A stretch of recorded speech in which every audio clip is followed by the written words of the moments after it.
I hate technology. I hate technology with a burning passion. I'm already pissed. I'm already pissed.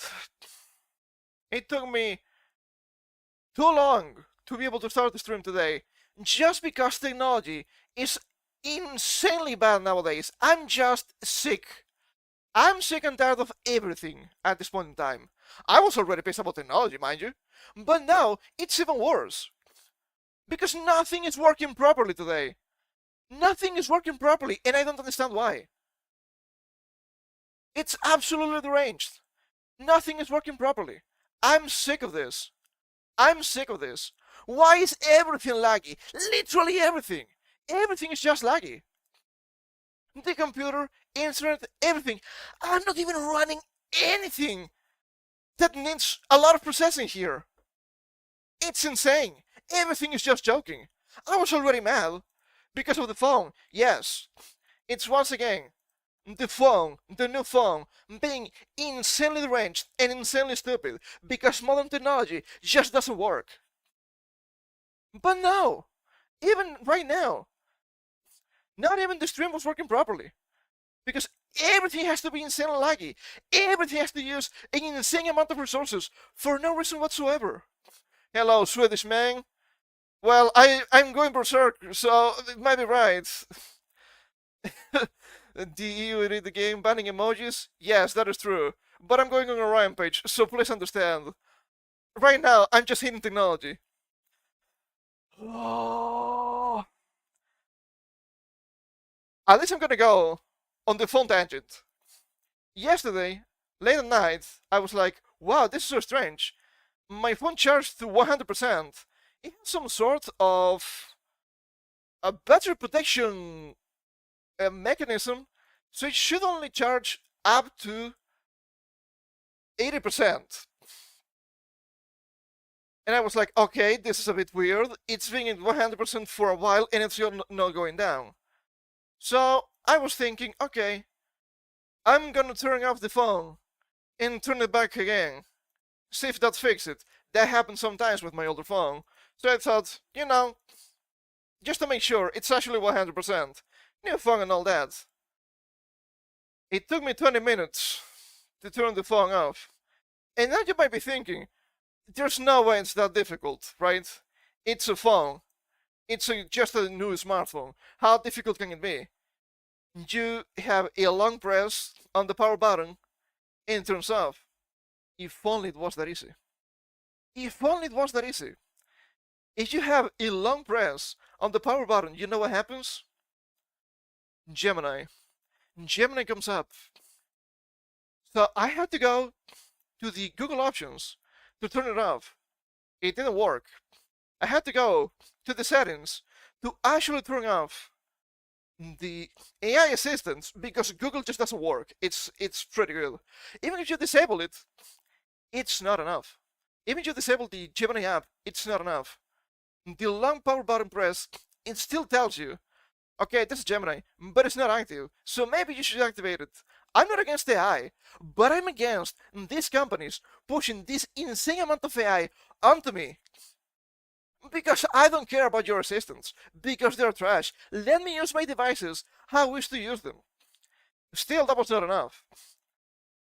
I had to disable literally everything that had to deal with these virtual agents. And then I had to go to the settings. By default, turn off is volume up and power button at the same time. So I moved it back to long press on the power button. It still doesn't work. Still doesn't work. I'm assuming because Gemini is overwhelmingly powerful, or these AI assistants are overwhelmingly powerful, and they have overridden everything that has to deal with that input.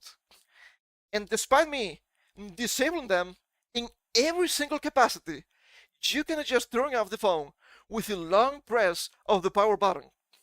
And if you have that option enabled, have the long press of the power button to power off your device, it doesn't work. It doesn't work and you cannot turn off your phone.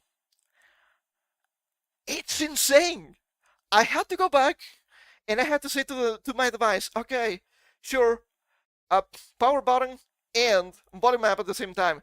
That's the only way you can turn off the phone, despite having several possible settings to change it. It just doesn't work. I'm sick of this. I'm sick of technology. And they keep saying, oh, new technology is so great, AI is so fantastic. You know what? Fuck you and fuck your AI. I don't want to see any of it. I just want to use my devices how we wish to use them. Yes, it's this tangent once again. I hate modern technology because on this in this path, trying to make it more accessible to literally everybody, it just became impossible to use if you know what you're doing. It's not just phones, it's also computers, it's also TVs, it's literally everything. You don't have those devices, they have you.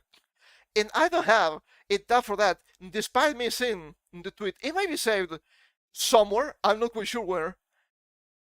But not just smart devices, but smart TVs are probably one of the worst inventions of modern society.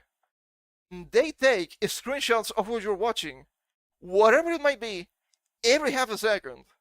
You think that's good? Absolutely not. Absolutely not. That actually helped me to calm down a little bit. I will say as much. I will get some music running. Jesus, man. It shouldn't be this bad. But it is. Holy. Okay. I have a lot of stuff for today. We're gonna go longer than usual. But since everything was extremely laggy, I don't have everything up. I will need to bring up stuff as it comes. The units to be disbanded. I read that before, but yes, I do agree. I do agree with you. There are a bunch of deranged individuals. Let us start, as usual, I suppose, with. Hold up. Let me make sure I have everything here in the proper locations. Okay, yeah, it's good. I usually do that in the beginning of the stream to make sure everything is running. I was just completely rambling at this point. Completely necessary, mind you. Before that, let me. No, that's closed. That's closed, and that's probably fine, I guess. Yeah, that's probably fine.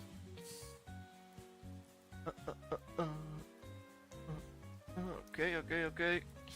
I'm quick checking everything. Yeah, that's good. That's good. So I was about to start a little bit with content creation stuff, as usual. It is not great, but I think it's important. Let's see. Let me bring up my browser. Now, ooh, that's laggy. That's even laggy here. Okay, alright, there we go. Encoding overloaded. I need to check them after stream for sure. Because I don't think this is making a lot of sense. On the starting screen, I was seeing up to 60% of usage in the GPU. That shouldn't be happening. Not with the starting screen because nothing is going on.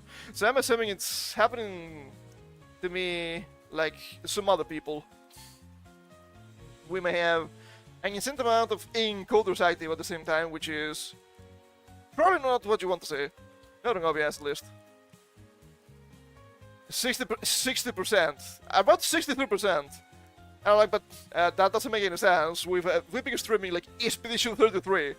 Not an insanely demanding game, but clearly more demanding than starting screen. Okay, that doesn't make a lot of sense. So I made notes because I don't think I made note of that last stream.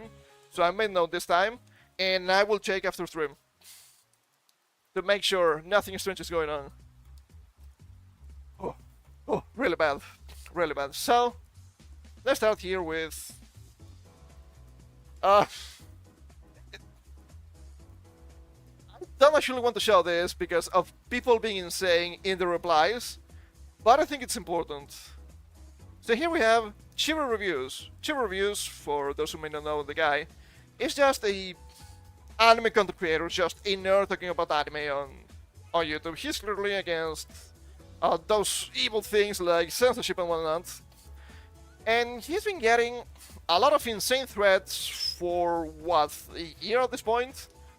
Just because he said Boruto was shit. I'm sorry to tell you this, but Boruto's just ass, okay? It's absolute ass. He's been doxxed. At this point here, I don't want to scroll because I don't want to show the images. It's nothing explicit or anything, but I think it's in really poor taste. At this post here, you see the post? Please report it. The police in the area are investigating and on watch right now. If you have no idea what I'm talking about, then leave it at that. You can see here the first reply. Chill, just a pile of bones, dog. It ain't a real child. There were images circulating around. Apparently it's AI, I'm not quite sure. Of the ranch individuals on his dead brother's grave with a shovel, saying, I'm gonna dig out the corpse of your brother and turn him into a chair. That's not normal. That's not normal. It's fine if you don't like the guy. It's fine if you think he's hateful and whatnot, even though it's not true, but whatever. Doing something like that, it's not normal. It's absolutely insane. His current situation has been escalating quickly, really quickly in the past 7 days. Because it is from April 20th, which was not Monday but Thursday, right? Nah, that's Monday. I don't know how to count. I don't know how to count, that's probably fine.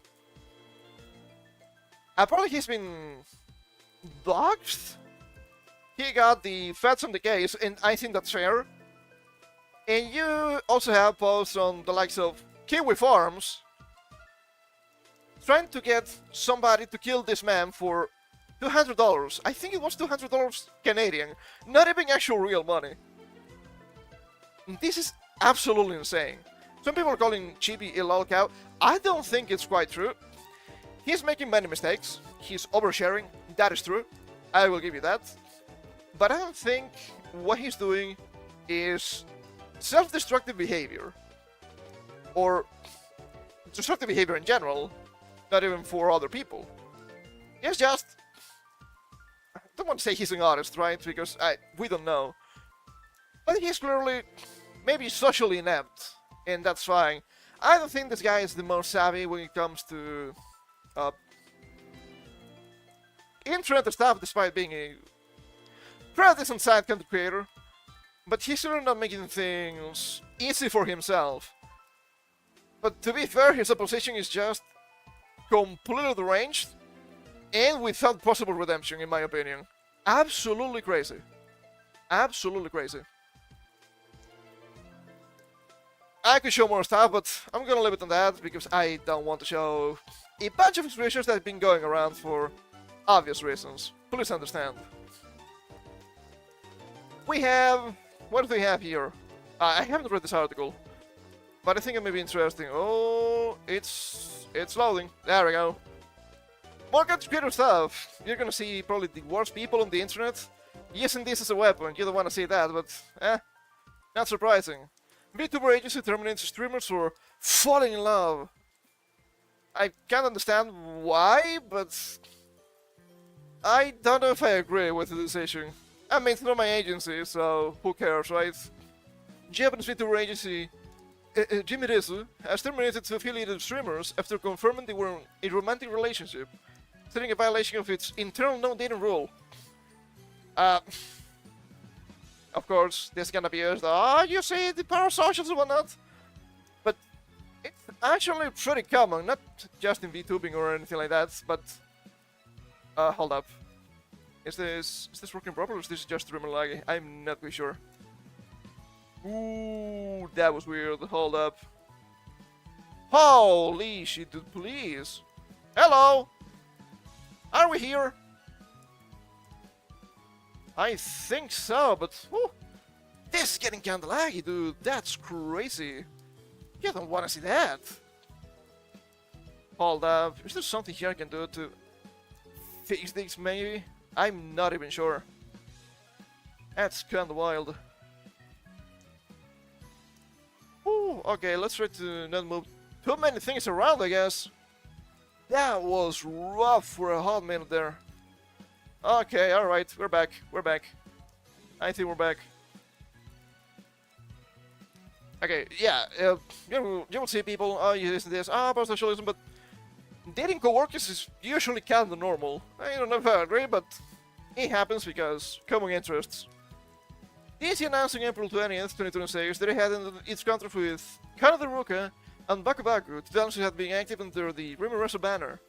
To official notice, Rumoressa has both the streamers had violated company rules, specifically a ban on romance within the agency. The company said it confirmed the matter directly with the two talents and decided to terminate their contracts and remove them from the agency as of April 20th. What a shame. Vtuber agency says... Okay, that's gonna piss me off. Why do we have ads here? I've been deleting ads, but they keep appearing. That's pretty annoying. Okay, alright, let me try to fix this. Ah, oh, Jesus Christ, everything is so laggy.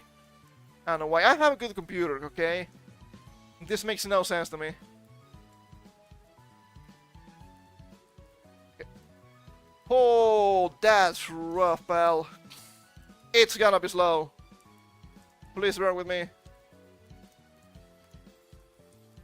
The RAM is screaming at me. I bet. There's not much that can be done. Hello, can you load, please? Oh, Jesus Christ, dude. This is so horrible.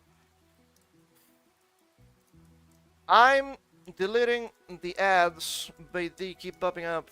How many ad rolls do you have here, dude? This is awful. Okay, how about they just block the stuff in the middle then, huh? How about that? That good enough for you? I guess so, it better be. My goodness, this is awful. Holy, what are they? What are they? Not great, let me tell you. My goodness. No, encoding overloaded? What do you mean encoding overloaded, you animal? Come on. What a horrible day to have a course. A tech course. Not great. There we go, we're back. My god, I'm sorry for this.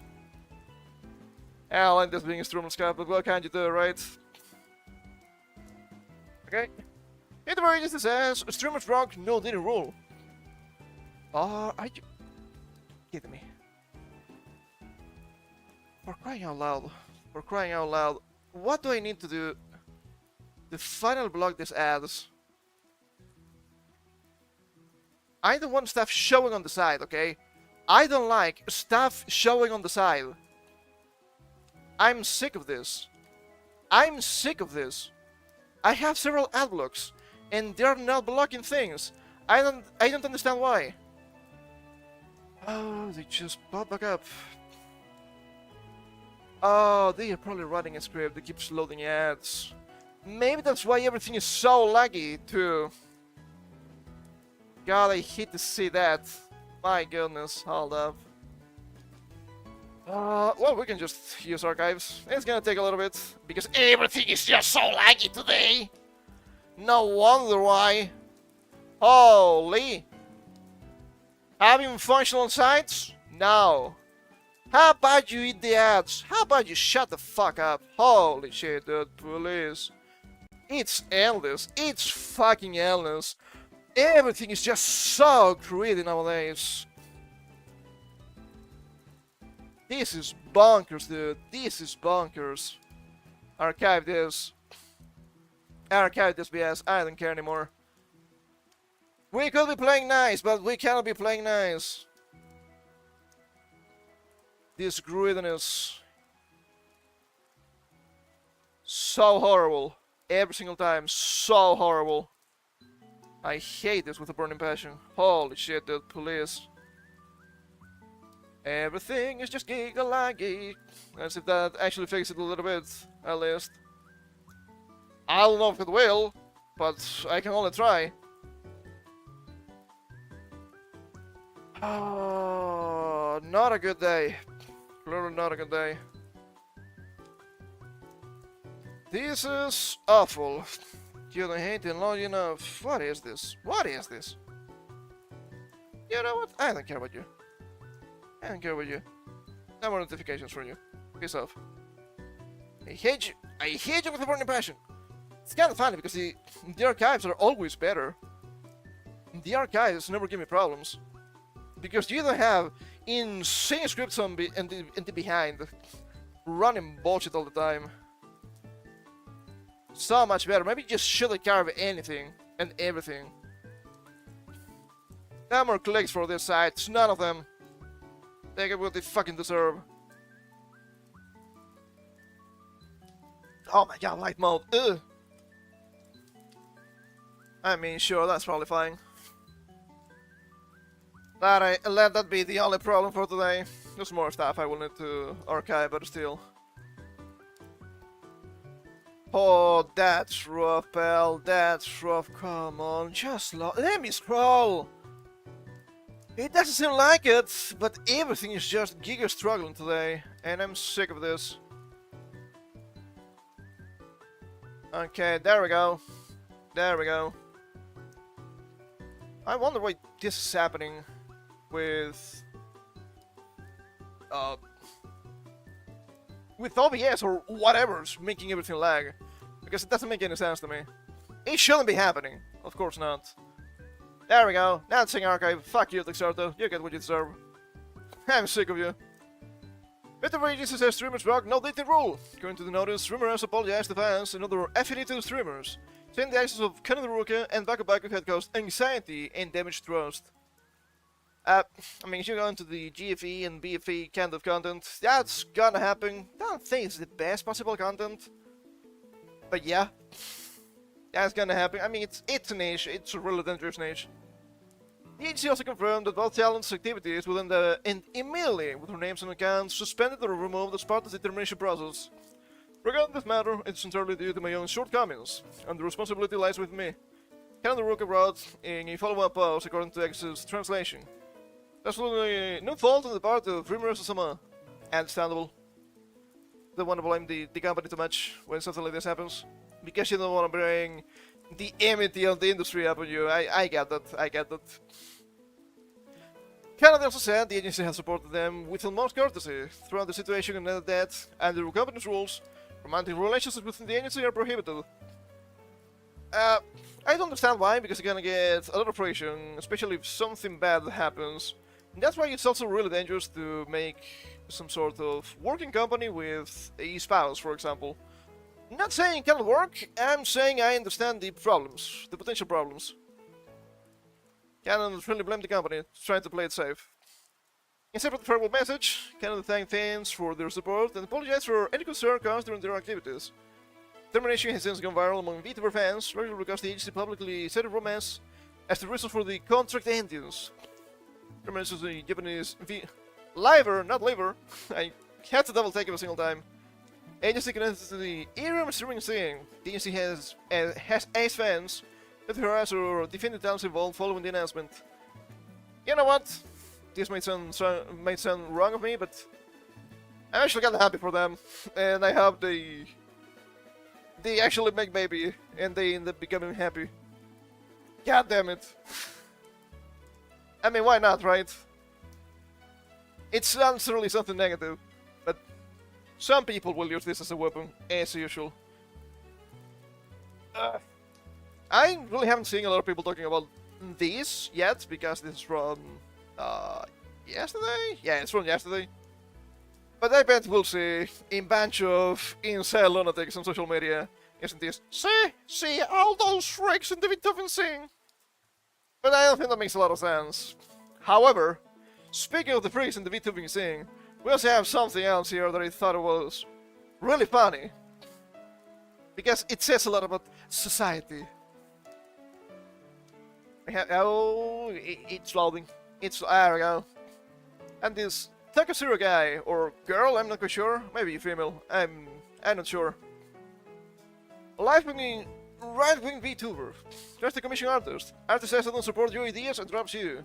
Use AI for art. People cry about you using AI and wishes death on you for not commissioning artists. I've seen people talking about this quite a lot recently. And when I say recently, I don't mean just this past week. Some people say AI tools are, or AI is a tool from the gods, because artists are just really annoying. And I get why people are like that. I've seen many people having trouble with artists being really unreliable too, and just being a bunch of activists. Let us be honest here. In a normal business transaction, in a normal professional setting, nobody would care if you're right wing or left wing, because that doesn't matter. Everything's just about the job you're doing and the payment you're getting. That's normal. But sadly here, we're talking about a scene, the art scene, which has been co-opted by a bunch of extremists. Because we see here, this person having 22,000 likes is a really big amount. And if we go to the quotes, it's loading, I promise. Maybe don't be right-winged. 74,000 likes. Maybe just change your vision of the world to kowtow to my own desires. Well, how about no? Of course, some people here are supporting this person, which kinda makes sense. Why would you want to be the person because of your affiliation? They're unironically telling this guy, just don't be a right-winger. LMFAO. Yeah, bro, just stop resisting. Just step back in line, just obey. So authoritarian. So strange. Right-wing artists are gonna hate us, their side won't even consider hiring them. Well, there's a huge difference between a cartoonist like G-Primate5 or Alexopoulos and vtuber artists. But sure. Solution, just CSI and give no shits. Eventually artists will be forced to be less picky. Supply and demand. That's actually the end goal here. They're just getting uppity because they get to decide who gets to be and who doesn't get to be, thanks to their art, quote-unquote, prowess. I've seen some artists being, yeah, really not that good. This wouldn't be a problem if there were more right-wing artists, but a lot of right-wingers in the West look down on the arts for some reason, and they complain when Western media is dominated by the left. There's not just that. I would say that a lot of artists are just normal people, not activists, not militants. But they need to be really careful when you have people being really vocal against one side, because maybe you don't want to work with that side, because you will have the mob coming for you, despite you not doing anything wrong. Have you tried not being a bad person or something? Yes, of course. Watermelon in the bio. Of course, right wing just means evil. Ever tried not being a terrible person? And we don't even know why this particular individual considers themselves to be a right wing or what their opinions are. Well, apparently she just happened to be evil. Isn't that funny? Well, it's a little bit stupid. Let's see here. Ah, there is. Hey, tools are divine tools passed down directly to us by the Lord. As punishment for artists being really annoying on Twitter. Not entirely wrong. Not entirely wrong. In other words, this meme happened to you. Hi, can I commission you? No, because you believe thing and I hate you. Okay, to the AI. And what happens here is that you have an individual or group wanting something. That's a demand. And that's a demand that's not being supplied by the established workers. Let's call them that. But that demand wants to be supplied, and it will be supplied. So they will find a different way to supply it. And then, here comes the problem. How could you commission somebody else? How could you go to AI? You're not willing to work with me. I will find my own solution. But that thing is evil, especially because it's AI. But that's kind of a holy lag, dude. Please. Ooh, that's rough. That's giga rough. My goodness, this is awful. If they were not being this annoying, they wouldn't have so many problems. Let me get rid of some stuff here. Speaking of annoyance on Twitter, rumor Howard Legacy 2 to be announced soon, paid for release next year. Well, it's not surprising when they sold more than 40 million copies, which is an insane amount. Of course, 2023 never ended. Because 2020 never ended. 2016 never ended. 2014 never ended. Everything is just the same. We are just looping at this point. Yes. 50 million more years of Wizard Game discourse. You love to see it. Here they come. Baron Howard, support trans people, sure. That's not even written properly. My goodness. Still just this. Once again, a reminder. Oh, more important than just nostalgia. Are you ready for the insufferable people to complain again? I'm already saying it. I was already ready. Oh my goodness. And forget what they did to the cattle. Oh yeah, I remember that. Yeah, the 40 million sales of the first game don't make them realize this shit. This doesn't do shit, only acts as free advertising. 320. 10 copies of the Fierce Spite. Look what I got. Woo! So on and so forth. I don't care about Harry Potter. I don't care about Hogwarts Legacy. I don't care about J.K. Rowling. But at the same time, I kind of feel compelled to just stick it to these people. Because they're extremely annoying. Oh, if you do this, if you do that, oh, you're so evil. Oh, like evil. You know what? Good, fuck you. Policing what people play, policing what people buy. Insane individuals all the time. They will never let you alone. So at least it's a way for them not to try to get with you, I guess. It's a filter of sorts, I suppose. Maybe not the best filter, but hey, it's effective. I think that's good enough for me. Okay, I'm gonna close this for a second. I'm gonna close Discord too. Let's see if that helps. That's not Discord, hold up. I don't want to exit OBS, that bad. That will help a little bit. This shouldn't be happening with just Firefox, okay? This is really strange. This is really, really weird. Yet here we are. Okay, what else? What else do we have here? We have more game stuff. Jesus Christ, dude, please. Toy company launches toy games. That would be a good idea. The company has launched toy games, a gaming focused subsidiary, to capitalize on their recent games, published under toy animation. The newly established toy games will launch games for Windows PC first later this year on Steam. This plans to expand to consoles across Xbox, Switch, and PlayStation. Since some people wondering that maybe this because Toy finds Bandai Namco to be really unreliable for video games, that could be the case. I'm gonna say that maybe the likes of Jump Force has something to do with that. I'm not gonna say that the game was a flop or anything like that, but they had obvious licensing issues, and maybe if everything is just under Toy, that wouldn't happen, but legality, international legality with licensing, I have no idea. It could be a solution, but remains to be seen. Our goal is to create a new intellectual property that will captivate the world, starting with the games, Toei said in a statement.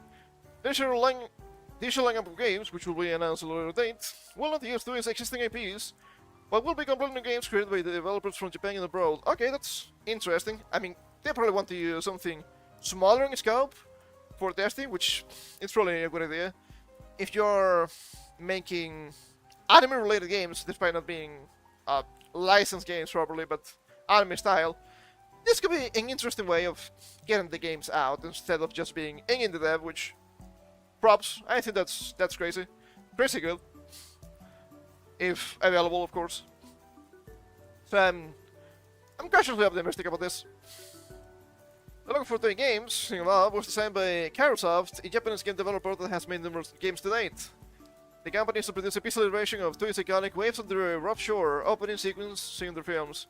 It's right here, I'm not gonna play it because everything is just like it today. But yeah, it's pretty much the same. You would expect a little bit higher quality, but I'm fine with it. I do like pixel graphics. Oh, what's wrong with the ads, dude? What's wrong with the ads here? Holy. Are the ad blocks not working anymore? Is that the problem? That might be the problem. And that doesn't make a lot of sense to me. That doesn't make a lot of sense to me. I just don't get it. Why are the adblocks and null blocking ads? I have to ask. Okay. Locked. I mean, if I block the container, everything should disappear. That makes sense to me. PT loader. Locked. Now, they keep trying to load that. Jesus, man, come on! Why is everything so laggy, dude? Please! Holy shit! Everything is frozen. Everything is freezing now. That's crazy. What do you mean everything is freezing, dude? Please! I'm closing things, and it's just getting worse. See what I mean with technology? Everything is just ass. Holy fucking ass, dude, please! Why do I have to get mad all the time now? Because technology is just insanely deranged. Why is nothing working properly? Holy fuck, dude, come on! See what the fuck I mean? It doesn't make any sense. It doesn't make any fucking sense. Why are you using almost 7 gigabytes of RAM, Firefox? Are you mad? Holy shit, dude! For crying out loud, please!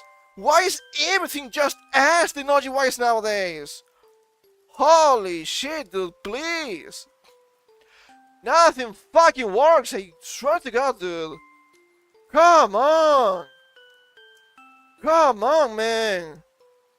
Fucking Firefox and their fucking memory leaks! Just work normally for once, please!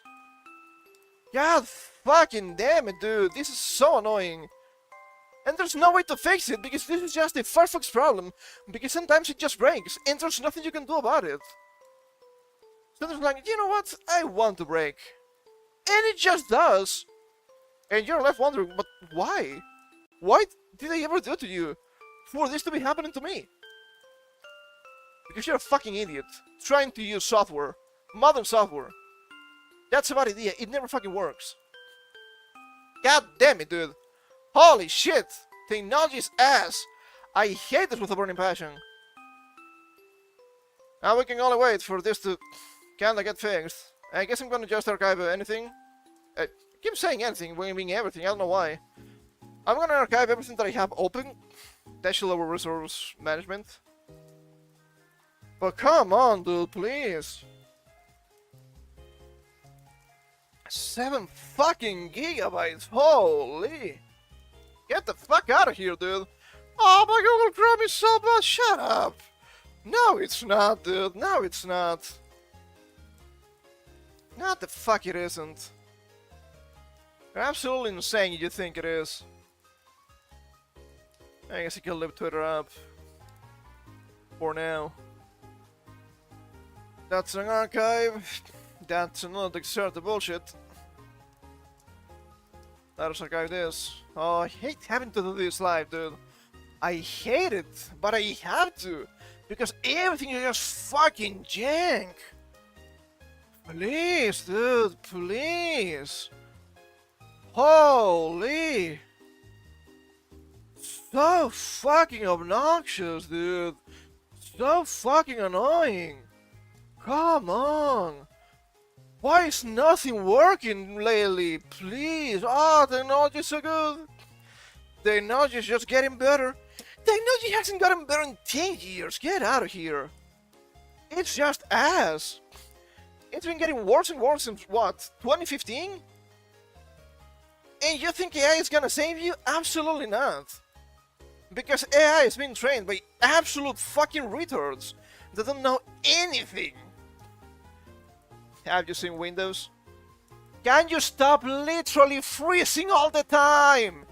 Please, stop freezing on me all the time. Nothing is going on. Stop fucking freezing. God damn it. Stop fucking freezing when nothing is going on. Why do you need to use such an insane amount of my RAM when nothing is going on? God damn it, please, come on. Always the same with this fucking bullshit, dude. Awful. Fucking awful. Just fucking awful. Why do you have so many fucking processes open, Firefox? Why the fuck do you have so many processes open when nothing is fucking happening? Jesus, man, please. I fucking hate technology. Oh, the new games, dude. The new games are also ass. You see games not being optimized in the past 10 years? This is why. People are just retarded. You haven't seen anything yet, and it shows. Because it's still getting worse. Technology is about to become literally unusable. Literally fucking unusable. I'm not even joking.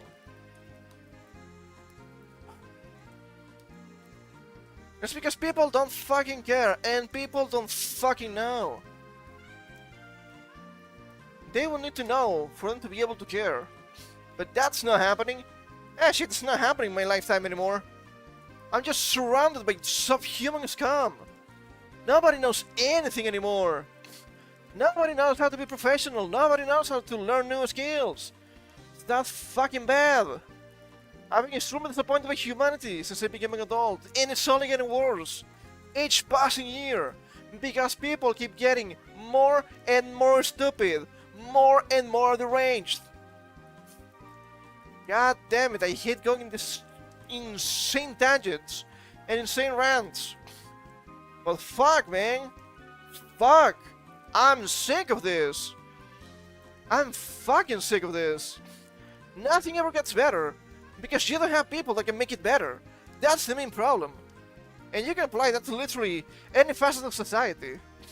It is that fucking bleak.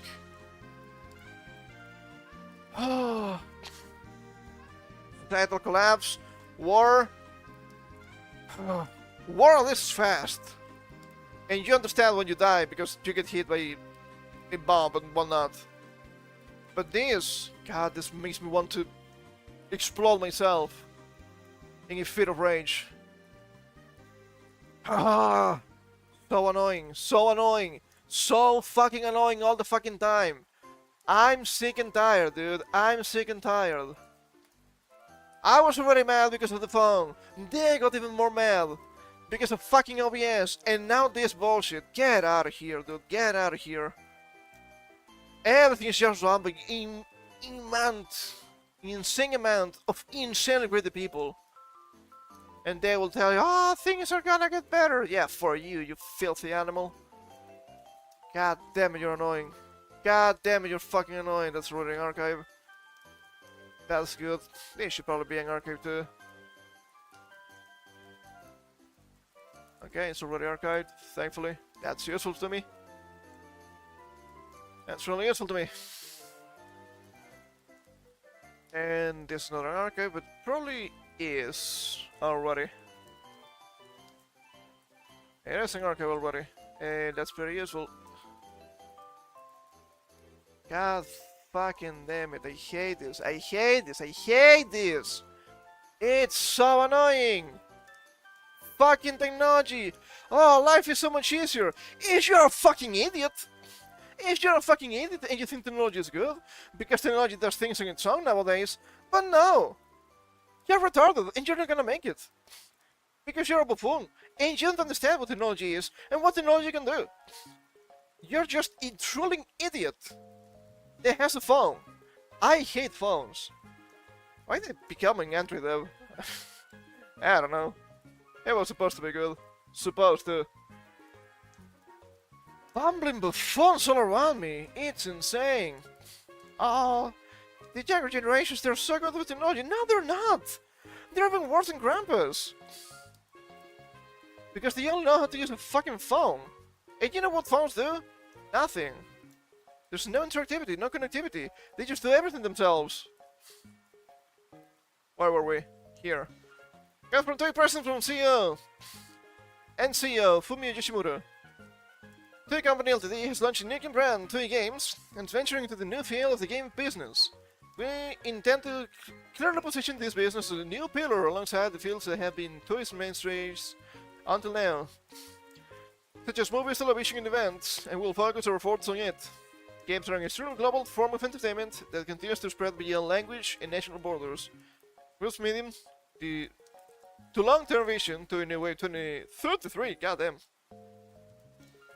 Not just a 5-year plan, at least. Aims to deliver the storage gateway toy to the entire world, and we believe that our challenge in the game business, with the global market as our main battleground, is the embodiment of that vision. Toy Games aims to create entirely new IPs from scratch, rather than simply utilizing existing IPs. I mean, they will probably do both, which it only makes sense. We'll leverage the technology and expertise we have cultivated through video production into our new game business, delivering toys and entertainment experience to players around the world. Please look forward to today's new challenge, coming from Kato-kun, CEO and closing officer of Carosoft Co. I had a dream that I would start having sleepless nights from the day I was given the important task of creating a logo. What kind of logo will be suitable for the gaming industry, which is tossed about with rough waves while you're in bed? With refreshing spring weather upon us, the logo celebrating this new beginning has been completed. Yay! That's nice. I mean, the logo itself, I think it's pretty fitting. You don't need to reinvent the wheel or anything like that, so it works well, I would say. Okay, I was stopped working. Did something break? God damn it, YouTube, you're so fucking obnoxious, dude. You also keep fucking breaking everything. God, you do so ass, dude. It's so fucking ass. Insanely annoying. Always breaking. Always fucking breaking, too. You don't see it because the feed actually works, but it's so obnoxiously bad. It's not even funny. I know it breaks all the time because I'm able to see the dashboard. I don't know if it's the dashboard that's just ass, wouldn't surprise me. Or it's just everything being ass. I'm probably gonna say the second. I think it's just everything. Everything is just bad nowadays. And there's no fixing this. You cannot fix it. You cannot fix it. It is that fucking bad, actually. God damn it, it's annoying.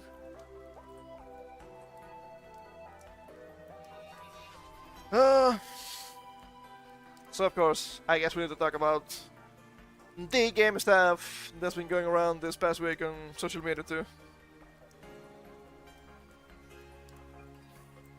The pragmatic thing. People from all walks of life have been talking about the game, and they're just a bunch of idiots. Managed to lower an entire gigabyte of RAM from Firefox thanks to the archives. Still using more than 5. Deranged. Completely deranged. It makes no sense. Fucking Firefox. When I told you Firefox was being a little bit suspicious, they were completely right. More than suspicious, but still. So, what's the big deal with Pragmata? Well, we have here Mary Morgan from... what's the name of the program again? Pop Culture Crisis. A team cast show. Saying stupid things. There's strange reactions to this game. Let's clear some things up. Childless men don't have paternal instincts the way the childless women have maternal instincts. Consider this even the way little girls play versus little boys. Men first experience paternal instincts once they have their own children, and typically those paternal instincts are only ever felt for their own children and no one else's. Which of course is really stupid when the reaction to the game shows you otherwise. Men are not nurturers, men don't gush over cute kids in public, men don't have baby fever. If one wants to possess a child for any reason other than it being a product of his own lineage, it's likely a predator, an insane thing to say, because I don't think that is true. Also, how do you explain foster parents? Can be taken the feminist/radical gender abolitionist position to protest any of the above points. This explains why that simulator game marketed to mostly childless men gives people the creeps. Now, because people are stupid and you're falling for the psyop. Community notes have not been kind to this woman. Great job. Men experience baby fever and paternal instincts before fatherhood, with hormone changes. For example, oxytocin release. Supporting nurturing and protective behaviors toward non-biological children, and singing alloparenting and adoption. If men didn't have paternal instincts, you wouldn't have a humanity, because they wouldn't make baby. Do you understand it? The replies have been less than kind, true. I didn't see this, actually. And there's the night biology here. Will you hire a male babysitter? Give me your kid's kindergarten teacher and it's how do you feel about that? What do women have that men don't? Are we beginning to understand each other now? Men aren't women. No, this is a knock against men. It's just true. The horseshoe theory remains evergreen. Sabby here, with the steel chair. You're very helpful and empty cunt. We all know that it isn't your hormones, though, and you really are crazy. Truly. I hope you get the medication you need. Wow. Fact check. False. Wow, 16,000. Got anything else to add, or just gonna deny biological reality and live? Well, this guy was... fact check true, so I don't know what she means by this. This bullshit, Mary, may have protected DNA, which this game activates in a big way. It will lead to millions of men getting married and having kids. You can also see this when, for example, not necessarily you have your own kids or whatnot, but you have, I want to say little kids around you. That sounds a bit strange. When you get young relatives, maybe, like cousins, or maybe a little sibling, or maybe a nephew or niece, right? That happens. This video game or any video game or any movie or any TV show is going to have precisely zero effect on birth rates, and I guarantee that, Lamel. We'll see about that. I guess you're in the fan of this movie, then. Monsters, great movie. So, a stupid word from a stupid woman. Nothing strange, but sad to say. Why would you say something so ridiculously false, right? It makes no sense to me. I'm sorry to say this, but it doesn't make any sense. On top of this, we're also seeing a lot of pushback, because this game is just for cribs. Having both sides attacking it in a really strange way. Like here, these strange individuals at the gamer. Thankfully, the game is censored. But yes, this is a trans individual, which makes everything the funnier. Gaming cannot allow pro matters Diana fan club to flourish. Oh boy, you're about to see the most stupid thing you've ever seen in your life. I don't really mind people finding video game characters attractive. First sentence, already poisoned. This is already poisoned in the well. Attractive, that's not what people are saying. People are not saying Diana is attractive. They're saying she is cute, which is completely different.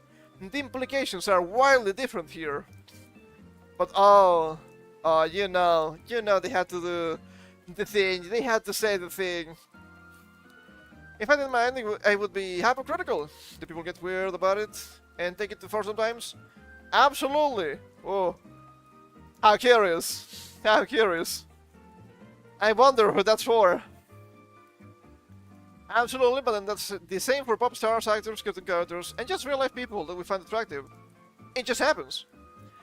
You can argue that real attitudes towards characters are more frequent in video games, but it might just be that you have a greater interest in video games. I'm assuming, unless you stumble here from the pop star, which I don't know who that is or what that is. And therefore see more of it. You could also argue it tends to be a bigger deal in video games, where the culture wars in incessant, and where the fictional, hyper-designed nature character models tends to be seen as a win or lose for each side of this entirely imagined divide. Culture war and imagined divide. It is you who brought the culture war into this. And not just in this case, but in general. Nobody was talking about culture war. People were talking about, the robot kid is pretty cute, and you act as a father figure. That's actually so nice to see and play through. I'm making it part of the culture war. So don't act right now as see it's those extreme far-right shots that just bring the culture war into everything.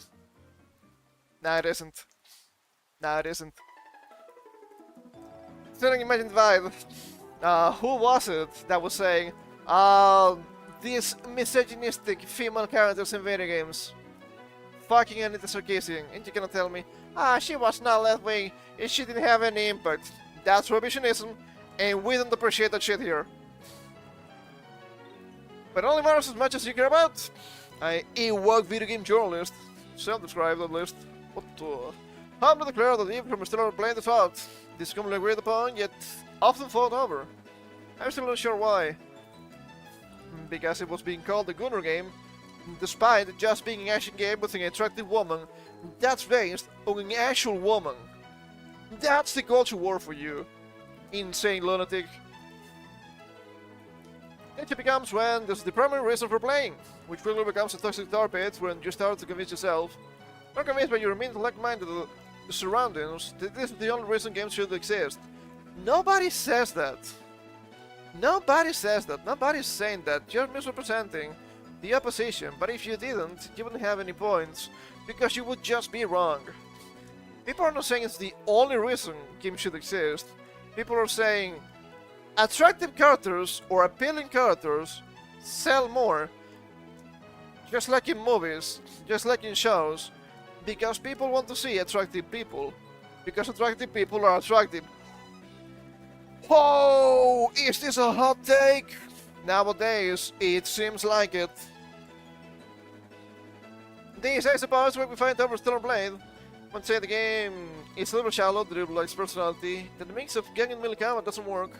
For the more epic bosses, it attempts to serve up. But this will be received by some as merely making excuses to cover for the fact that I hate beautiful ladies. Maybe you don't, because you're a male with sexual paraphilias, really strange ones. But a lot of people were saying that. It was not that long ago. I covered that on a stream when it happened. Okay? You cannot lie to me, because I lived through it. It's all a bit silly when it's framed like that, but it becomes more serious when these sorts of factors pervade popular gaming discourse. Also, notice that this is framing everything here as sexual for Pragmata when it's clearly not the case. I want you to have that in mind. This conversation is not by design, made the community a less welcoming place for those who don't think the sole and primary purpose of video games is to serve up hot women. It becomes more serious still in the case of Pragmata. Once again, you made up a straw man, and it's actually beating you, which is a bit sad to see. It's not the sole and primary purpose. But clearly, if you're gonna play a video game, if you're seeing fiction and whatnot, you don't want to see insane Slavs you might find in California, because you want to see something that's better than real life. Not the biggest fan of real life, as you might expect. Not the biggest fan of California either. But clearly, these people, for some of these people, maybe not this individual in particular, but for some of these people, everything in fiction has to showcase real life. It has to show reality. That's why they have these essential sessions with the likes of diversity and representation. I don't care about diversity. I don't care about representation. It's not a factor in the games. It's usually a negative factor, because you're shoehorning something that shouldn't be a factor in general. You're supposed to promote the end, it can be normalized. In the run of this release, with the band, the Pragmata subreddit because of its content. Even with gaming communities being infamously toxic, this is a rare occurrence. r/Pragmata_, was shut down due to Reddit's Rule 4, which refers to sexually explicit content of minors. Meta stars a childlike Android Diana, who was the focus of the explicit content. This is not an isolated case either. One of the moderators of the main Pragmata mod stepped down because they were sick of all the pedo shit. While the community at large formed r/Pragmata Safe for Work, specifically founded to escape the Diana content, it has become rampant on the main subreddit even after the ban. Excuse me. Ugh. These are the anti-lolly people. It's not actual pedo shit because it's fiction, even if it was explicit, but I just don't believe it's actually explicit. I actually didn't check. Holy shit! I don't know how to write anymore. I haven't checked. Not best, but new. I haven't checked this on Reddit. Of course, I haven't seen the one that got deleted. But I'm gonna say they're probably wrong. I'm gonna say this is probably being overblown. Sure, I can agree there's some creeps out there. Whatever. Okay. This is new. This is new. I'm up to 2 months ago, and I don't see anything here really that could be seen as explicit. 3 months ago, a year, 3 months ago. Okay. Why did Pragmata get deleted?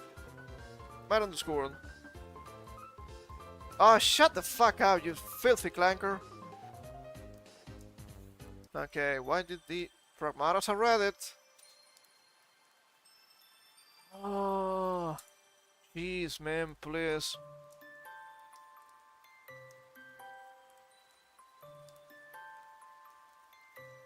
Okay, this is by Kotaku, which I just don't believe you. The influx of permits during Madrid had to close, yada yada yada. This was back in February.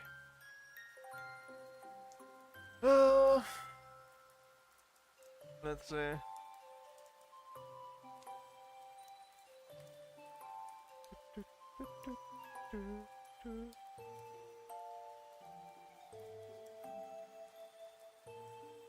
I don't see anything here. They're just allegations. And February 4th post stated none of their proposals to be more strict were taken seriously. Recent toxicity. I don't know. I'm actually not sure if this is actually the case. Sure, some people get spicy, but I haven't seen anything on Twitter either. And Twitter gets usually far more spicy than Reddit. So I'm gonna take this with a massive grain of salt. Can we close this? No? Cool.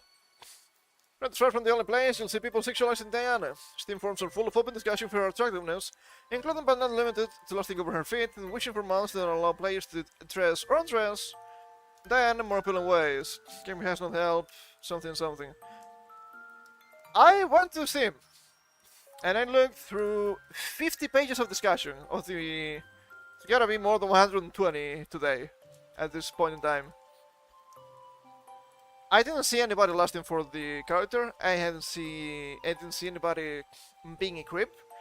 I saw a total of a single guy asking for explicit mods because Nexus mods were just banning everything. And somebody mentioned Ayaka mods, but you didn't see any kind of explicit content or mod in Ayaka mods anyway.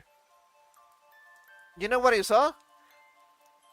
Probably 10, 20, 30, maybe even more topics just calling out the creeps, but no creeps to be seen, which is really strange. I think there's much more demand of creeps than actual supply, as it happens. What struck me the most with this the boldness of it all, and so naive as to be shocked by some of this behavior. I'm ignorant to the fact that there are some bad people in bad corners of the internet. But that's just it. They aren't in corners anymore, because like Pragmata signals a normalization of this approach to gaming where everything is to be sexualized and anything that cannot be sexualized is acting in service of a nefarious agenda. The fundamentally shift society towards wokeness. Kinda ironic, coming from a trans-identified individual, not gonna lie. I've seen a lot of fan art for the game, and I've seen some fan art that was being accused of being sexualized and explicit. It wasn't. It really wasn't sexualized or explicit. It was a fan art of this character fully clothed, but showing bare feet. But she shows bare feet. She's barefooted in the game itself with the default outfit. So It sounds really strange. Are you being aroused by defeat? I'm not. I'm not a fit freak. Okay. So that's a little bit too strange to me. Not gonna lie. Pragmata goes beyond the culture war.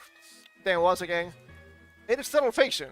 So even if you find it repulsive, it's not illegal, and I don't think it should be.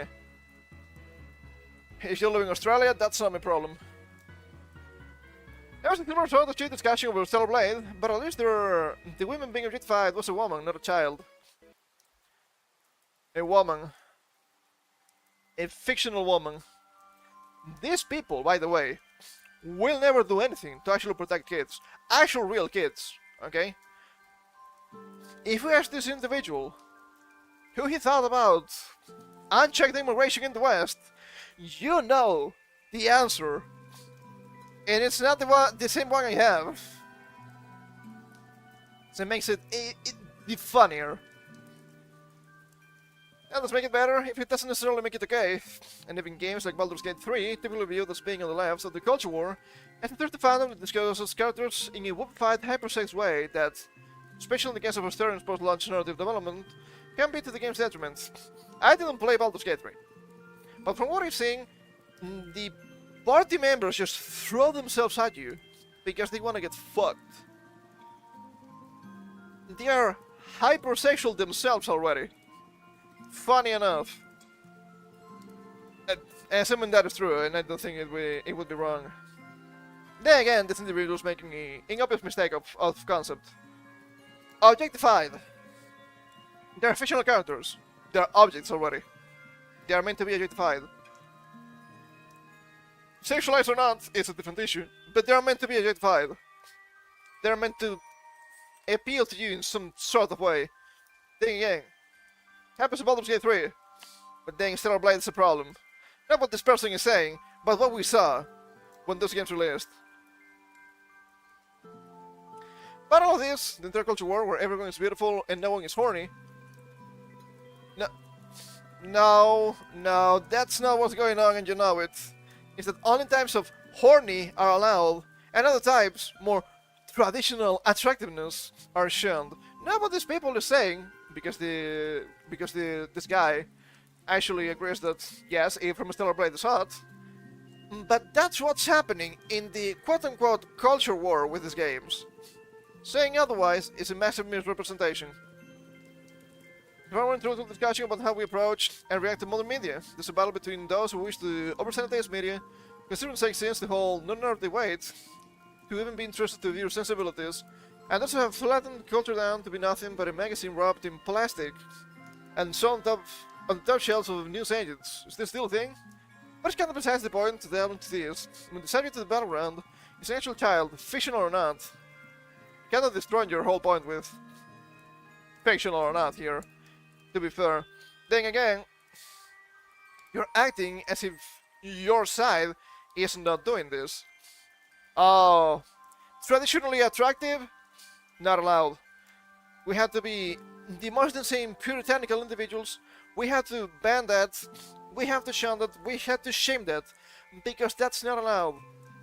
Well, fuck you. Fuck you. Your type of horniness is even worse. So what are you saying here? So strange. So very strange. And here's the main kicker of it all. I have not yet played Pragmata. I'm curious.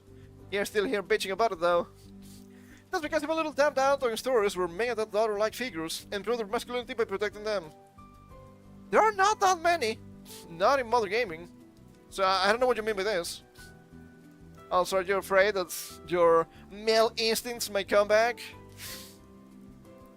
I suppose mentioning a better power fantasy than killing everybody with your awesome strength, but in The Last of Us makes room for both anyway. No, it doesn't. No, it doesn't. The Last of Us is a really bad example. You know what happened to Joel? The guy got killed by the steroid-infused lesbian. Because, of course, it had to happen.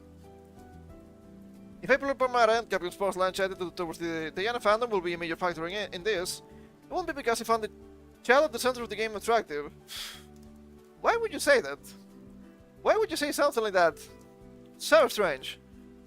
I hope gaming can get back to the place where, if it's too much to hold that these people cease to exist, that at the very least they don't get to be so proud of it without consequence. You have to understand, these people were in the hobby way before you, and they will still be in the hobby way after you disappear from this gay earth. Ask me how you know. The comments are not really kind to this individual as you might expect. They say a lot more about you than the devs. Freak! You haven't even played the game itself.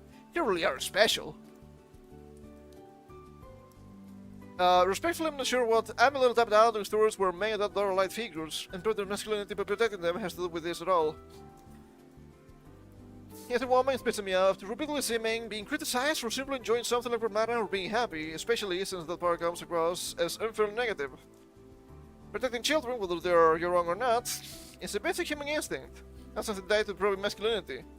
These people don't understand basic causality, that's why they come to these quote-unquote conclusions. Women do the same thing, framing it otherwise is unnecessary and misinterest. Instead of keeping the discussion focused on the game and staying professional instead of whatever this is. I mean, it's the gamer, it's modern game journals, this will never happen. Because they don't get, they don't get clicks. Because they're fucking idiots.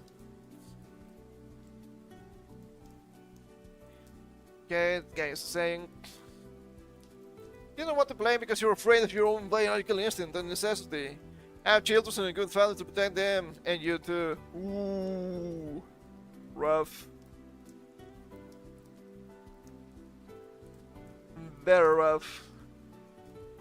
See, I don't think this cat is actually being really sexualized. We could even go into Rule 34 live. Not gonna show it on the screen. Okay, I'm not that insane. To make sure the amount of spicy content we can find, but I can tell you, it's not gonna be a whole lot, if any. Which, you can say it makes sense. A lot of people are taking the cute and funny memes too seriously. It's just a joke. It's not a dip, it's just a joke. You don't need to find it funny, but it's just a joke. Also, here with the pragmatic thing, we also have something here that could be relevant, maybe it's not. I'm just saying, the authentic casting creators being real quiet lately. They have been voiced by Great Scythe, the black woman in Naotoyama, in Japanese woman for the Japanese version. I've seen some accusations being thrown around that this woman actually proposes more authentic casting, than meaning only black people should be able to voice black characters, only Asian people should be able to voice Asian characters, so on and so forth. The pros and the points, right? Oh, he didn't say that, he actually said that, but you're too stupid to understand it. There was an interview, I'm not sure if she actually is a proponent of something like that. I skimmed through it a little bit. She was mixing race with class, which I don't think it makes a lot of sense when we're talking about voice acting. But okay. I would say this person is suspicious, nonetheless. It's a little bit inconclusive if she is for authentic casting. Yes, to the pits of hell. If not, it's whatever. I've seen a lot of people saying, see, both sides are literally the same. I thought authentic casting was bad. Yes, it's bad, and these people are using your values against you. Yes, I don't think authentic casting should be a thing, but if you think authentic casting is a thing, and you're gonna push for it, okay, we're gonna push for it too. Let's see what happens. Let's see what happens with that. I think it's gonna be an endpoint you wanna see, but that's not my fault. That's the consequences of your own values, not mine. You're a piece of shit. I don't have to respect my own values for you. I'm gonna use your weapons against you. Because you deserve it. Be it as it may, I need to ask the obvious question. Why would you play the game with English voices anyway, when you could be listening to the fantastic Naotoyama? She is a fantastic voice actress, and she has a really good voice. Pretty obvious. Pretty obvious solution.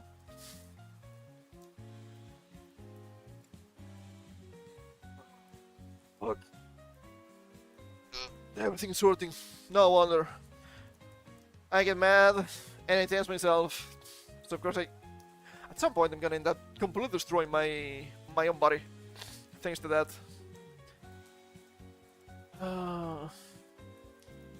I can predict too much force nowadays. I'm too dangerous. That's never good. What do they have here? Oh yeah, of course, the reply here.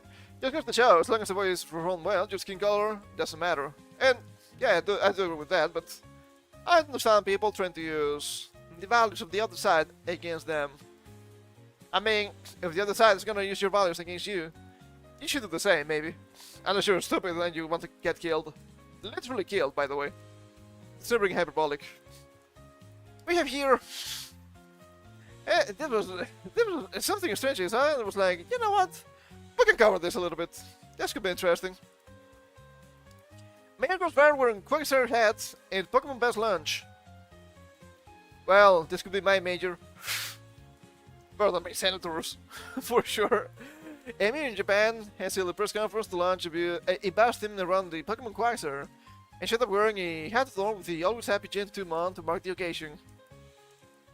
The bus unveiled in Shimanto is to go with the Pokemon alongside local landmarks, and is designed to serve both residents and tourists. With the launch quickly going viral online, thanks to the mayor's very own brand choice of headwear. If the bus aims to boost tourism, it will work. The new vehicle dubbed Nuo Go. This Quagsire Japanese name, Nuo, or No? Nah, I don't think that's correct. Runs from Nakamura Station to our local attractions, including the self-submerged bridge area and the Dragonfly Nature Park. That's quite a Japanese name, actually. Hold up.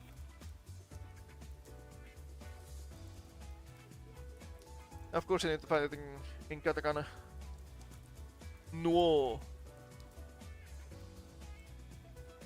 Oh.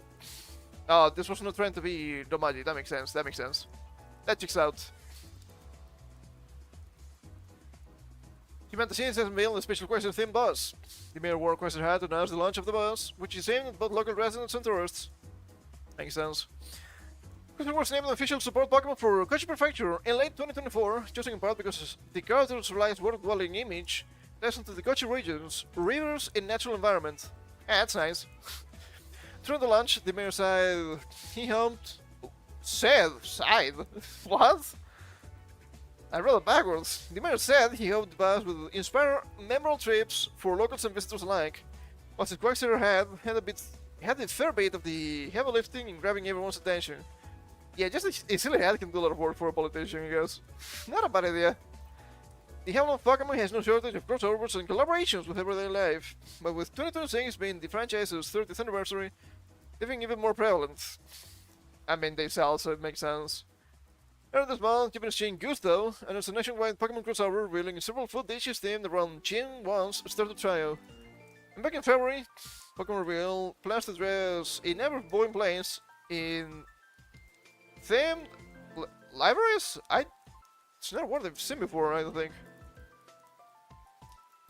Okay, interesting. Would you vote Quagsire as your mayor? Cannot be that bad. Oh, but he has the unaware ability. Have you seen politicians? Better that than corruption. Is it corruption? I think. Hold up, I'm curious.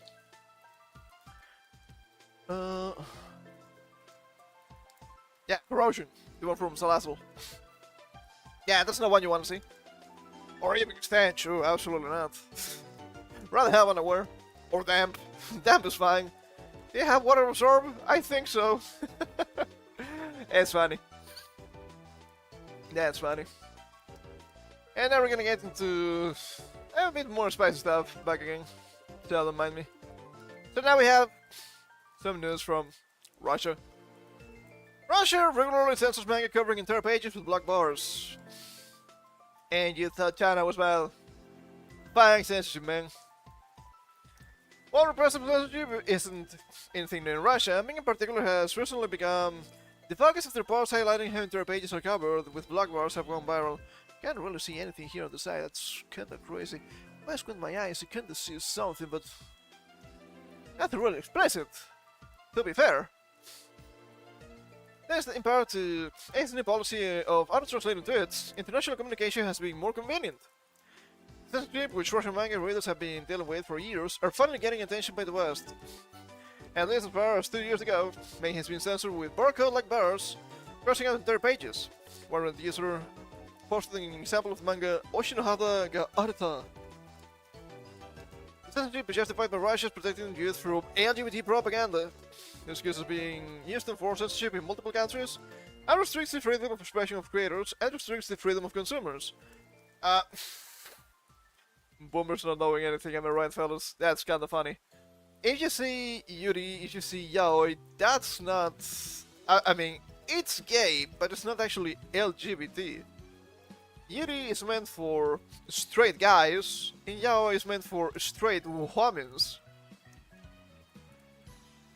It's fetishistic in nature, and it's never taken seriously as an actual inclination, okay? Yeah, it's funny to me. So in 2013, Russia adopted a law against propaganda for homosexuality. As a result, the free speech of its citizens has been restricted, and human rights organizations have been maliciously categorized as foreign agents. Wow, they go kinda hard in Russia. When the censorship of one topic is justified, it puts at risk any form of free expression by creating precedents in the law. LGBT censorship eventually may lead to censorship of other sexual content, even content deemed innocuous by most communities. For instance, Brave Extinction, a Japanese game with bikini armor, has been banned in Germany, China, and Saudi Arabia. They have laws restricting LGBT content. I mean, what did you expect? You have 2 Muslim countries and China. It was to be expected. Didn't go the way I was expected, to be fair.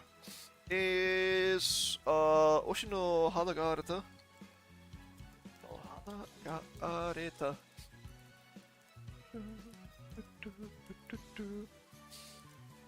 Ah, it was Hoshi, my bad. Let's see. Anthology, philosophical, and drama.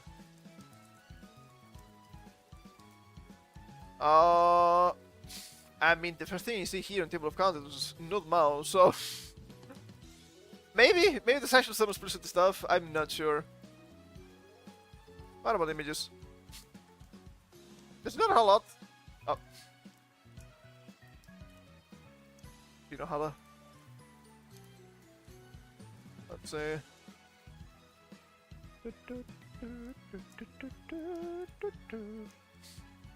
I want to see the original. Okay. That's this censor one from 2 years ago. But they didn't show the original, so we don't know if it's actually censoring explicit content or not. Not that it's necessarily justified, but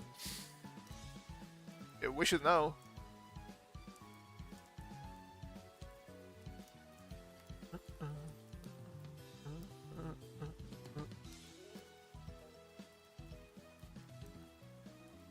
Okay, alright. Yeah, I don't really see anything here. That doesn't mean it's not there, but I mean, I have to work with what I have. For obvious reasons. I mean, censorship is just rampant nowadays. Anyway, so I guess not that surprising, really. Speaking of censorship, oh baby, it's coming. Baby, it's coming from Game World Observer. You don't want to say that. It's now official. Turkey will tighten control over Steam and other gaming platforms. At the beginning of the year, a bill was developed in Turkey, establishing a number of requirements for gaming platforms like Steam and Epic Games Store. And through consideration, the country's parliament decided to approve it, but with some minor concessions. Oh boy. Here's the requirements outlined in the newly adopted law. Gaming platforms must indicate the age rating of the games they distribute in Turkey. And for some reason, certain games didn't have a rating. They can automatically be labeled as 18+. I mean, I'm not really against age labeling, but it's really market business at the same time, so I'm a little bit iffy of it, you know. Game platforms must have clear, convenient, and easy to use parental control tools. you really need parental controls for Steam? Maybe, maybe I guess. Maybe I guess. Foreign gaming platforms, usually a little bit more than 100,000 Turkish residents, are required to appoint a local representative. Are these fuckers communists? Can be a special firm or an individual. Opening an official office in Turkey is not necessary. Information about the representative must be submitted to the Turkish regulator and also placed in an easily accessible manner on the platform itself. That one doesn't make any sense. If you want to have more tools in the platforms, I think that's fine. I don't think that's a huge deal. But now, requiring a representative? No. Nah, fuck that. We're not doing that. We are not doing that. In the platforms that comply with the rules, they will first receive a warning and be given a month to correct the violations. After a month, they will face a fine of up to 10 million Turkish lira? Lira? I'm not quite sure. They had 22,000 USD. And after a month later, the fine will increase to 30 million Turkish lira, 667,000 USD. For those who do not correct issues after fines, their access speed will be limited by 30 to 50%. Ooh, I'm so scared. As the Turkish Gaming Association toolkit claims, the initial requirements were supposed to be stricter, but the authorities were persuaded to forgo some particularly controversial points.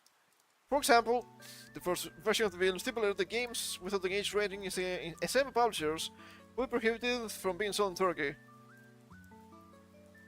From publishers, but they are indie, right? You may not be able to make, excuse me, a proper assessment of the age rating for your games. And I don't think you should be forced to, if I'm being honest. I mean, you have tags anyway on Steam. That should be enough, but usually they're not. Additionally, the regulator initially wanted the authority to completely block gaming platforms within the country, but ultimately reconsidered. I mean, Turkey is actually an authoritarian country. They won a strange majority in elections many years ago, but it is kind of an authoritarian Muslim country nowadays. Might not be theocratic necessarily, but it's not the kind of country you want to go to. Although the law has been adopted, it has not yet come into effect. It's expected to happen soon, after which Steam and other platforms will have 6 months to comply with the new Turkish regulations. Maybe say goodbye to Turkey. I wouldn't be against that. And if we scroll a little bit, there is more. The streaming authorities have demanded that Valve's playing have the common sex base among Steam. The authorities have made the same demand to the owners of Fortnite, Minecraft and Roblox. They appeal to them directly. Oh boy. Australia, mate. God fucking damn it. The case was initiated by the E-Safety Commissioner, an Australian government organization responsible for regulating internet safety in the country. It sent letters to gaming platforms, reminding them that at various times the media reported the presence. Fuck, I crossed my eyes for a second. The media reported the presence of extremist and terrorist content in all of them. Extremist and terrorist content. Jeez. I mean, it's Australia. What are they gonna say? It's worse than here. No emoji, only just on the department here. Jeez, man. I hope they're just your neighbors then. This is not Germany in the 30s and 40s yet. Maybe soon at this rate. Holy shit. Yeah, the Safety Commissioner wants to know how Steam, Fortnite, Minecraft, and Roblox detect, prevent, and respond to such violations. Additionally, it asked for explanations how platforms combat cyberbullying and the grooming of minors. Okay, I will allow this because they mentioned Roblox. I don't think that's happening on Steam now, but I wouldn't be sure, I guess. The organization emphasized that the platform are obligated to report back to them. Apparently, to the sub may result in a fine up to $825,000 or $590,000 per day. Oh, Steam is so extremist. It's really curious how they never go for Twitch, Reddit, Blue Sky. They are far more extremist than anything here. But then again, it's Australia, so it's not really that surprising. Oh boy. Always a nation of prisoners, I'm afraid. Also a nation of jailers, as some people say. Not wrong either. But it's still pretty fucked up. We also have here, kind of related to this, from Ubisoft. I was talking about Ubisoft the other day. Said it was pretty much dead? I guess not. But they are trying their best. So the companies need to keep track of their users where they have been. Ubisoft is introducing a new state of residence field for players located in the US, starting April 30th, 2026. This field will be automatically filled based on your most recent connection to the services. And of course, this is information that can't be leaked, so of course this is a massive security problem, as usual. They mention it here. Any state of resident field in your Ubisoft player account for players located in the US. A silver lining of not being American, I guess. I'm trying to glaze the Americans, but I would say that they do some things really right, at least compared to other countries, especially nowadays.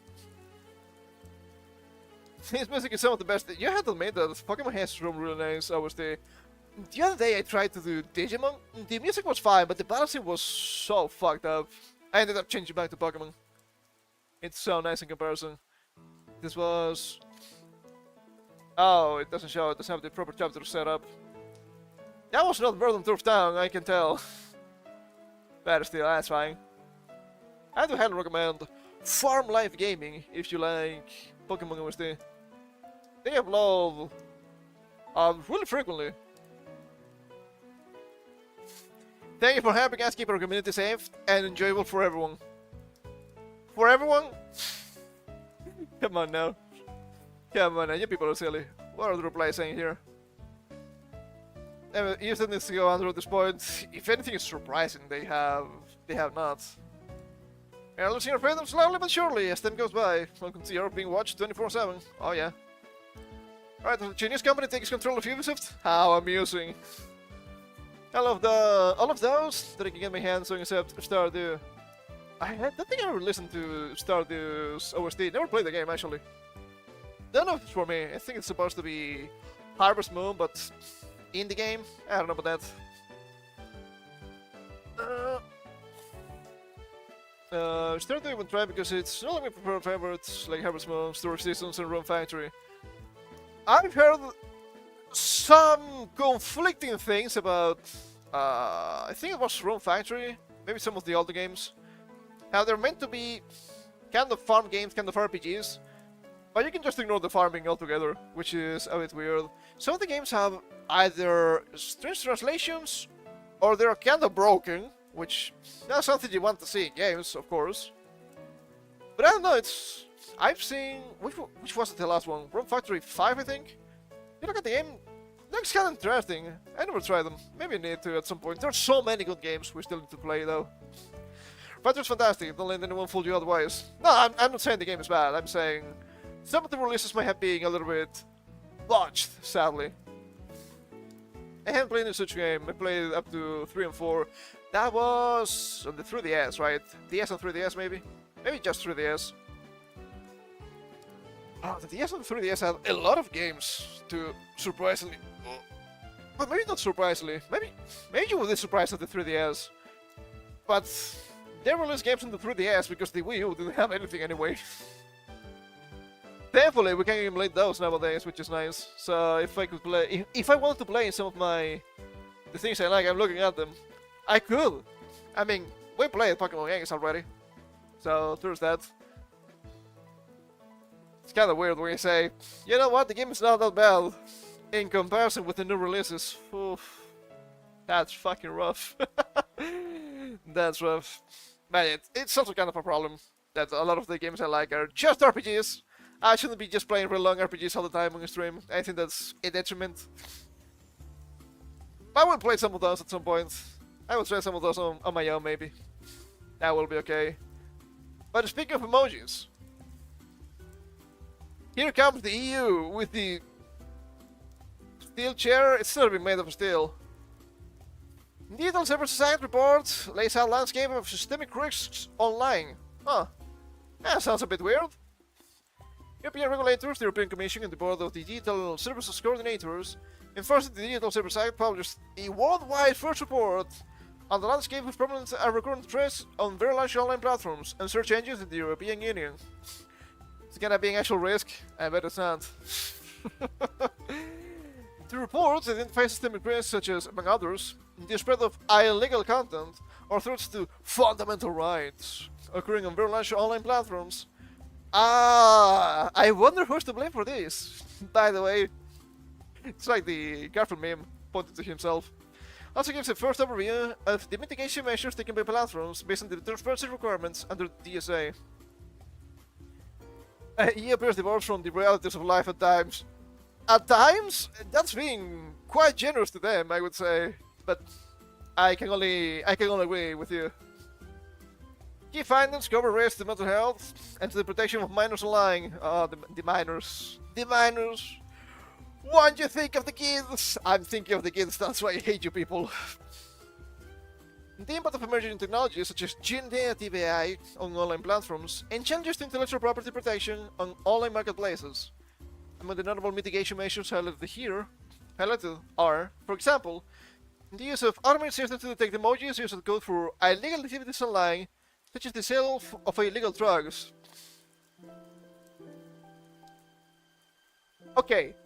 Okay, I'm gonna say something here, maybe a little bit controversial, but I don't take drugs, especially not illegal drugs. I rarely drink alcohol, that's it.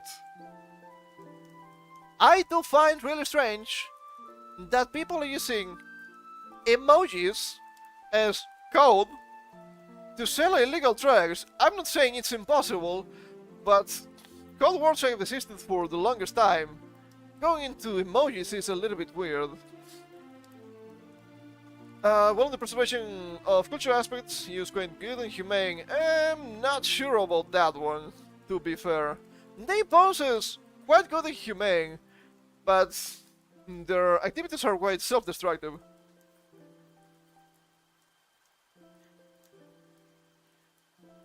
Also, do we have to mention who's most likely to sell illegal items? In general, not just drugs, it could be maybe weapons and whatnot. Yeah. About that, if you had proper enforcement of law, you wouldn't be in this sorry state, Europe. I'm trying to say this for reasons. God damn it. The report runs on platforms on risk assessment, audit, and transparency reports, as well as independent research on certain risks, and diverse civil society contributions. It is the first of an annual cycle of risk landscape reports. Future editions will also expand on platforms' best practices, as more data become available on the effectiveness of risk mitigation strategies, including through research made possible by the Delegated Act on Data Access. Delegated Act on Data Access. But you have data protection laws in the EU. Yeah, in theory. They don't really work, but yeah, in theory. That doesn't mean the government cannot spy on you, as said by themselves several times already. Over time, this will provide long-term perspective on the most prominent and recurrent systemic risks in Europe. Systemic risks. Systemic. Are you sure they're systemic? I guess I could agree, but for different reasons. Anti-drugs, everyone favors prohibitionism, etc., which is alright, but let me know that some smart people in the fellow who helped develop larger-scale production of LSD, he was a fantastic chemist and Yale graduate, wanted to do so just to enable people to be able to experience the mind and the expanding effects of it. I'm not really against drugs. Depends on the type of drug, I suppose. Shit like heroin is just really bad. It's extremely addictive, no matter what you do, and I don't think you have good effects, no matter how you got it. I don't really care too much about weed in general. Oh, legalize it. I don't really care. Sure, legalize it. People just smoke weed anyway. I'm a bit against, more than a bit maybe, some people that try to downplay the effects of these drugs. Because weed is not just, it's better than just normal tobacco. Not really. Not really. It actually has some pretty negative effects on the brain. I think it actually increases risks of dementia, which is not great. I will be with being legalized as long as you can check for people not to drive while they're high, the same as alcohol, for example. And for some people who don't like the smell, maybe have the same restrictions as normal cigarettes, perhaps. Psychedelics versus antidepressants slash opiates, I guess. Psychedelics may be less addictive and may have real effects, but also a potential for mental experiences. I guess I'm not that knowledgeable about drugs. I will say that anti-drug attempts or activities during my school life has been less than hilarious, mind you. I do remember being in middle school and having the usual speech about maybe you shouldn't be taking drugs, but the guys that were performing the speech were clearly, I don't want to say thugs. I don't know how to properly convey the idea. They were the usual guys you would see taking the drugs themselves. So that conversation actually evolved when they started taking questions from the public. It evolved into a pro-drug conversation, which I don't think it's what you were trying to attempt. Not quite sure the kind of drugs they were talking about. They were using code names. I'm not into the lingo. Let me see if I can find the actual... Nah, that's the name of a guy. Okay. That's just normal. This one's drugs are nothing but bad news. I do agree.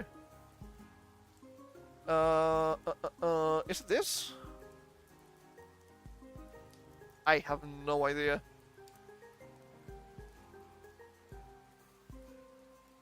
Not quite sure what it was. I'm gonna assume it was just cocaine. And it was middle school, by the way. I know I mentioned it, but once again.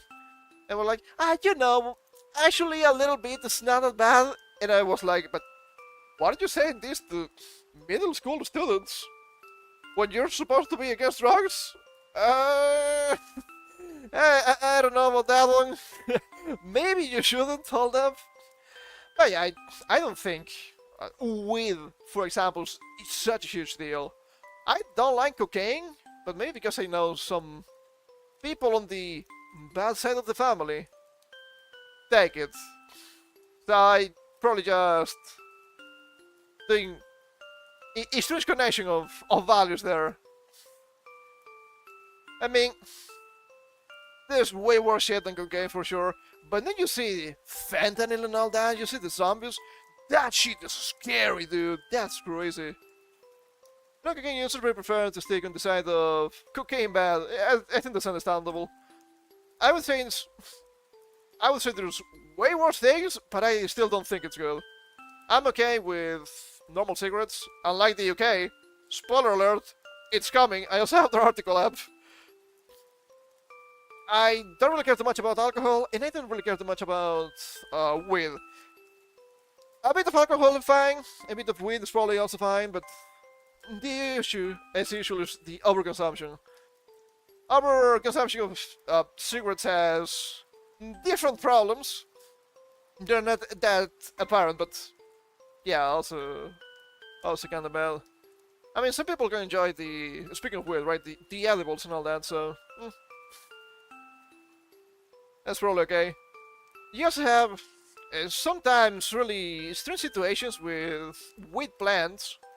If you live in parts of the world where it's more, not necessarily more rural, but you see more greenery, you might see sometimes weed plants growing in your yard. And not because you planted them, but because it might happen, because somebody else did, and whoa, it went flying. And if the police gets it, before you tell them, you are in trouble, despite not being your fault. That's a bit of an issue you have with the legality of it. And there's some strange rules here and there about you can have just a little bit of weed plant and whatnot. It's a bit weird.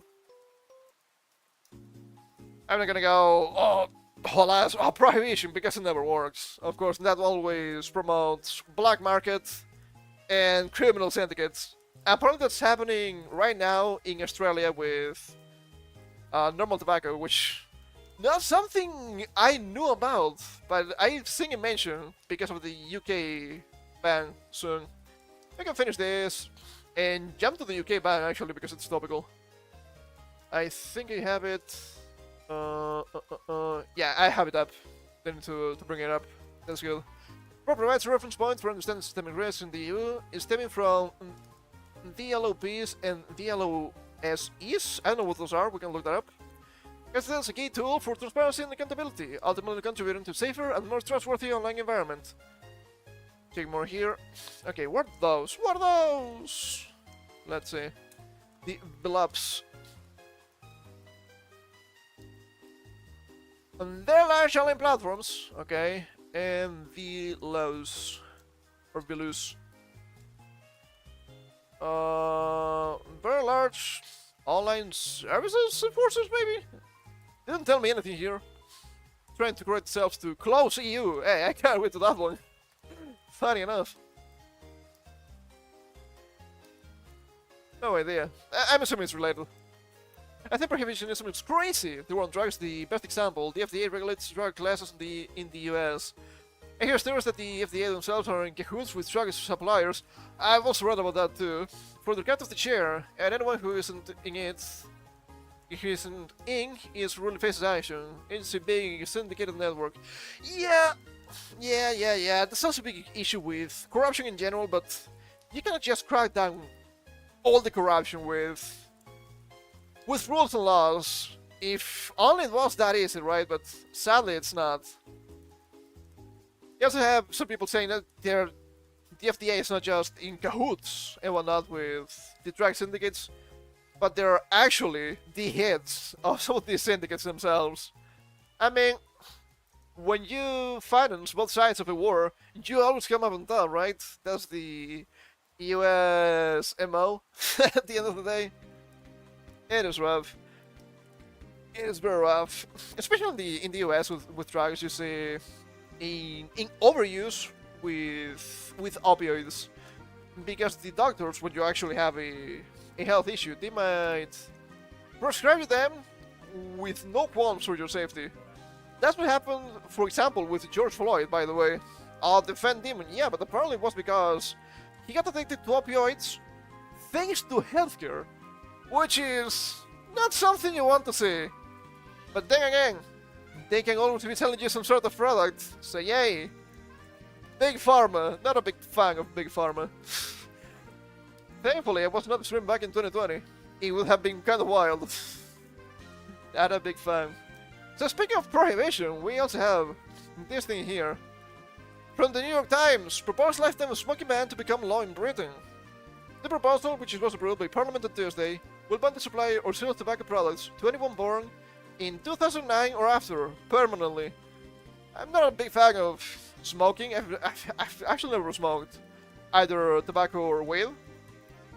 But I don't think the government should tell me if I can or cannot do it.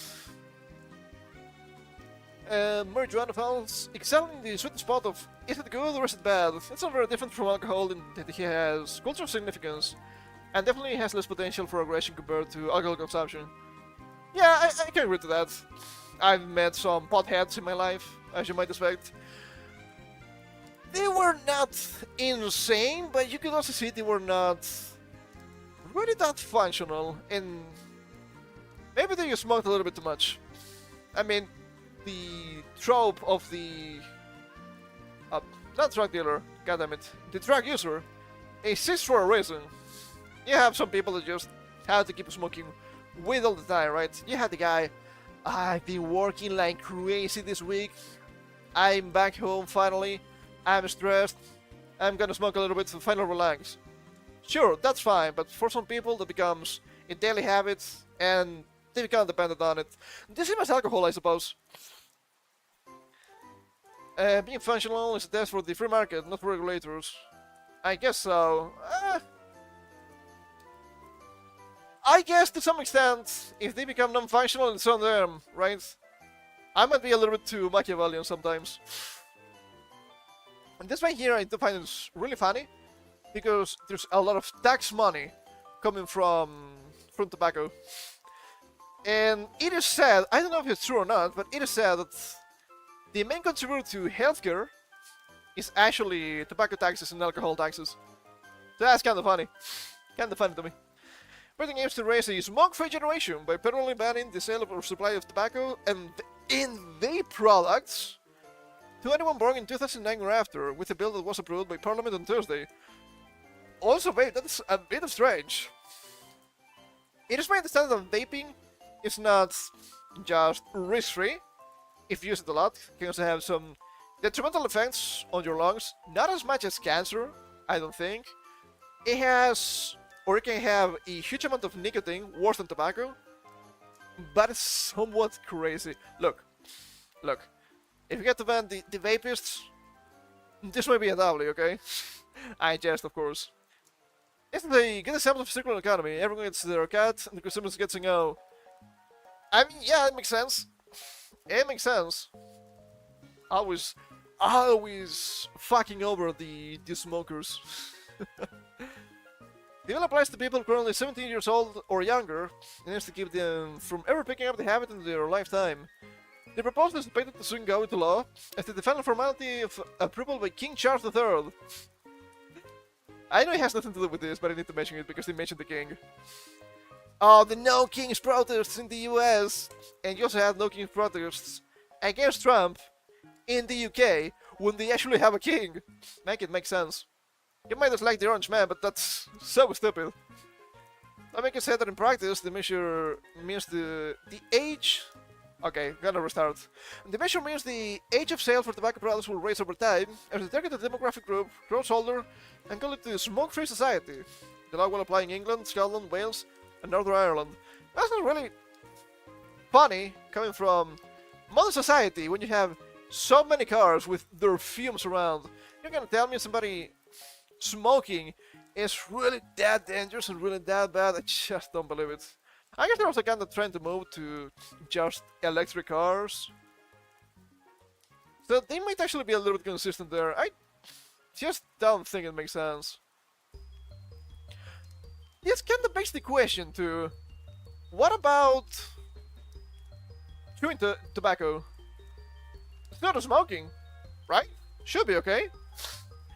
It's a little bit out of fashion, but I mean, it could work. I'm just saying. People covered by the law will be part of the first smoke-free generation, protected from a lifetime of addiction and harm, said Wes Strudin, the health secretary, on Thursday. Prevention is better than care. Prevention. What do you think of the children? It's kind of funny when they say this for tobacco. I do remember back in the day, in the 50s, I was not alive back then, of course not. I'm not, what, 70 or 80? Not yet, at least. It'd be funny if I was, but no. When apparently tobacco was seen as something actually beneficial for health. If you smoke, maybe it will just expand your lungs, and that's so good. I guess it didn't happen, but yeah, you know, smoking is bad because of cancer. Sure, okay. Everything just produces cancer nowadays. Tobacco is recommended by dentists. Also that one, yeah, that is true. So since everything can just produce cancer nowadays, we should just ban everything. So maybe you should just kill yourself. You know what? Taking in the current air might be detrimental. Maybe that's not allowed. How about they sell you some oxygen, huh? That's good. What about meat? What about the mercury in fish? What about, I don't know, radiated vegetables? So annoying. Before you kill yourself, make sure to pay the suicide tax. Nah, they don't want to get that. Of course not. It'll be too easy. Well, maybe. Because Canadian their made programs. We may be into something. How valuable is the human life? About 8 million, apparently. Oh. I'm not sure. Much to think about, I guess. The legislation includes new licensing and registration requirements for retailers, as part of information mandates, advertising and promotion controls, and further restrictions on smoking and vaping in public places. I mean, further restrictions. I do believe that Japan does this in a okay way. Some people dislike it because it seems too restrictive, but I don't think it's actually that bad. Having those smoking boxes, and you cannot smoke outside of those, I think that's probably okay. You can still smoke, but you won't be a nuisance. Not a big deal. If you wanna buy the thing, you can buy it. I think that's probably okay. Helps to block the use of tobacco products, describing them as the main underlying drivers of ill health. You fucking liar. I don't even think that is true. And to reduce the pressure of Britain's publicly funded healthcare system from smoking-related illnesses. Just by mentioning about the taxes. Hilarious to me. Okay. Let's see. UK. Bang health problems. Japan may be a horrible example of governance, though, given that they are really losing the demographic game. Japan has their own problems, yeah, I will agree to that. But that doesn't mean they do everything wrong, of course. Okay, let's see. They have problems in the UK driven by chronic conditions, including cardiovascular diseases, cancer, respiratory diseases, and diabetes. Significant morbidity is caused by obesity, dementia, as in Alzheimer's, mental health issues, anxiety/depression, and arthritis. Okay. Over 360,000 diagnosed in cancer annually, with breast, lung, and prostate being common. Okay, alright. But you're here assuming that this lung cancer is coming from just smoking, which I don't think is true. Because you can see nowadays people having really healthy lifestyles and getting cancer in their 20s. Which is probably not because of their own doing. Cardiovascular disease, high blood pressure, heart attacks, and strokes. Yeah, it's probably not because of the smokes. Respiratory disease. Chronic obstructive pulmonary disease, COPD, is a major issue. I don't know too much about that one, to be fair. Mental health. Emerging and ongoing health challenges. Obesity, mental well-being, healthcare access. Yeah, that's the way I want to see. Inequality, impact of COVID. Holy shit, 2020 never ends. Okay, now I need to check. Okay, orders per year. Just to make sure. Whoa! I just don't believe you, pal. Homicides in England and Wales dropped to 499 in the year ending September 2025. The lowest level since 1977.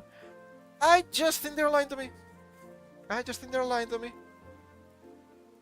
I don't know why. I just have a suspicion. I mean, I understand these are official sources, but of course, the official sources would never lie to me, right? That would never happen. They would never lie to me. Okay, alright. Thankfully, everything is not as lying anymore. That's nice. Oh, shit, hold up. If you had the choice to be a casually bad guy but making lots of money for you and your family, would you do it for the rest of your public life? Consciously bad guy. Could you give me an example, maybe, to properly answer that one? It kind of depends. I hate to be that guy, but it kind of depends. Basically asking if you'd be a politician, gangster, or holy man. Nah, I don't think so. I don't think so. I don't think it could be. Especially not a politician. If anything, it could be a gangster because... well... not because I have experience or anything like that, but I don't think I could be aggressive enough. The guy who screamed the COVID-19 song, I forget the devil's name. I don't remember either. If anything, I'm kind of the opposite. I don't mind what happens to me as long as I get to live according to my own rules and my own values. Something that doesn't really exist anymore, sadly. And especially if we're talking about politicians, I had a temperament for that. I'm way too passionate about things. If I was in some sort of political meeting and you had the usual whistle wording, I'd be like, shut the fuck up. You know that's false, you stupid piece of shit. I could never be a politician. But it doesn't matter if you become the emperor of the universe. Maybe sometime. Kenneth Copeland, hold up. Kenneth Copeland, kind of a funny last name. Oh, this guy! I've seen the memes! I've seen some memes with this guy. I didn't actually know too much about this fella. But he doesn't have a nice face. Some people say that the face is the representation of the soul. I don't know if that is actually true. For this guy, it may be correct. Okay, let's see. How much are we gonna cope here? American televangelist associated with charismatic movements. Well, he probably has a bunch of charisma, that is true. He's the founder of Eagle Mountain International Church, which is based in Tarrant County, Texas. Copeland has also written several books and other resources, and is known for his broadcast, The Believer's Voice of Victory. Okay, I think I'm gonna mention the couple of stuff here, just to have a little bit of context. Politics stuff. Some stuff about Trump. Donald Trump Advisory Board. Ooh, I don't like that. I don't like that. I guess it's true that the guy is actually being advised by pretty insane religious people, led by the Spirit of God. Yeah, I can tell. Is it the Baptists? I think it's evangelicals. He personally runs a charity in which he preaches the word of God through spreading fear of non-compliance into his supporter base. I mean, non-compliance could be positive. It really depends on the situation. But yeah, this guy seems like an absolute piece of work. During the COVID-19 pandemic, Copeland argued the pastors should not cancel services, and repeatedly said the pandemic had ended or wouldn't soon. March 29, 2020, in television sermon, Copeland executed judgment on COVID-19. He claimed that it was finished and over, and that the US was now healed and well again. In another sermon shortly thereafter, he learned to destroy the virus within the wind of God, the kamikaze. Not quite the same, I guess.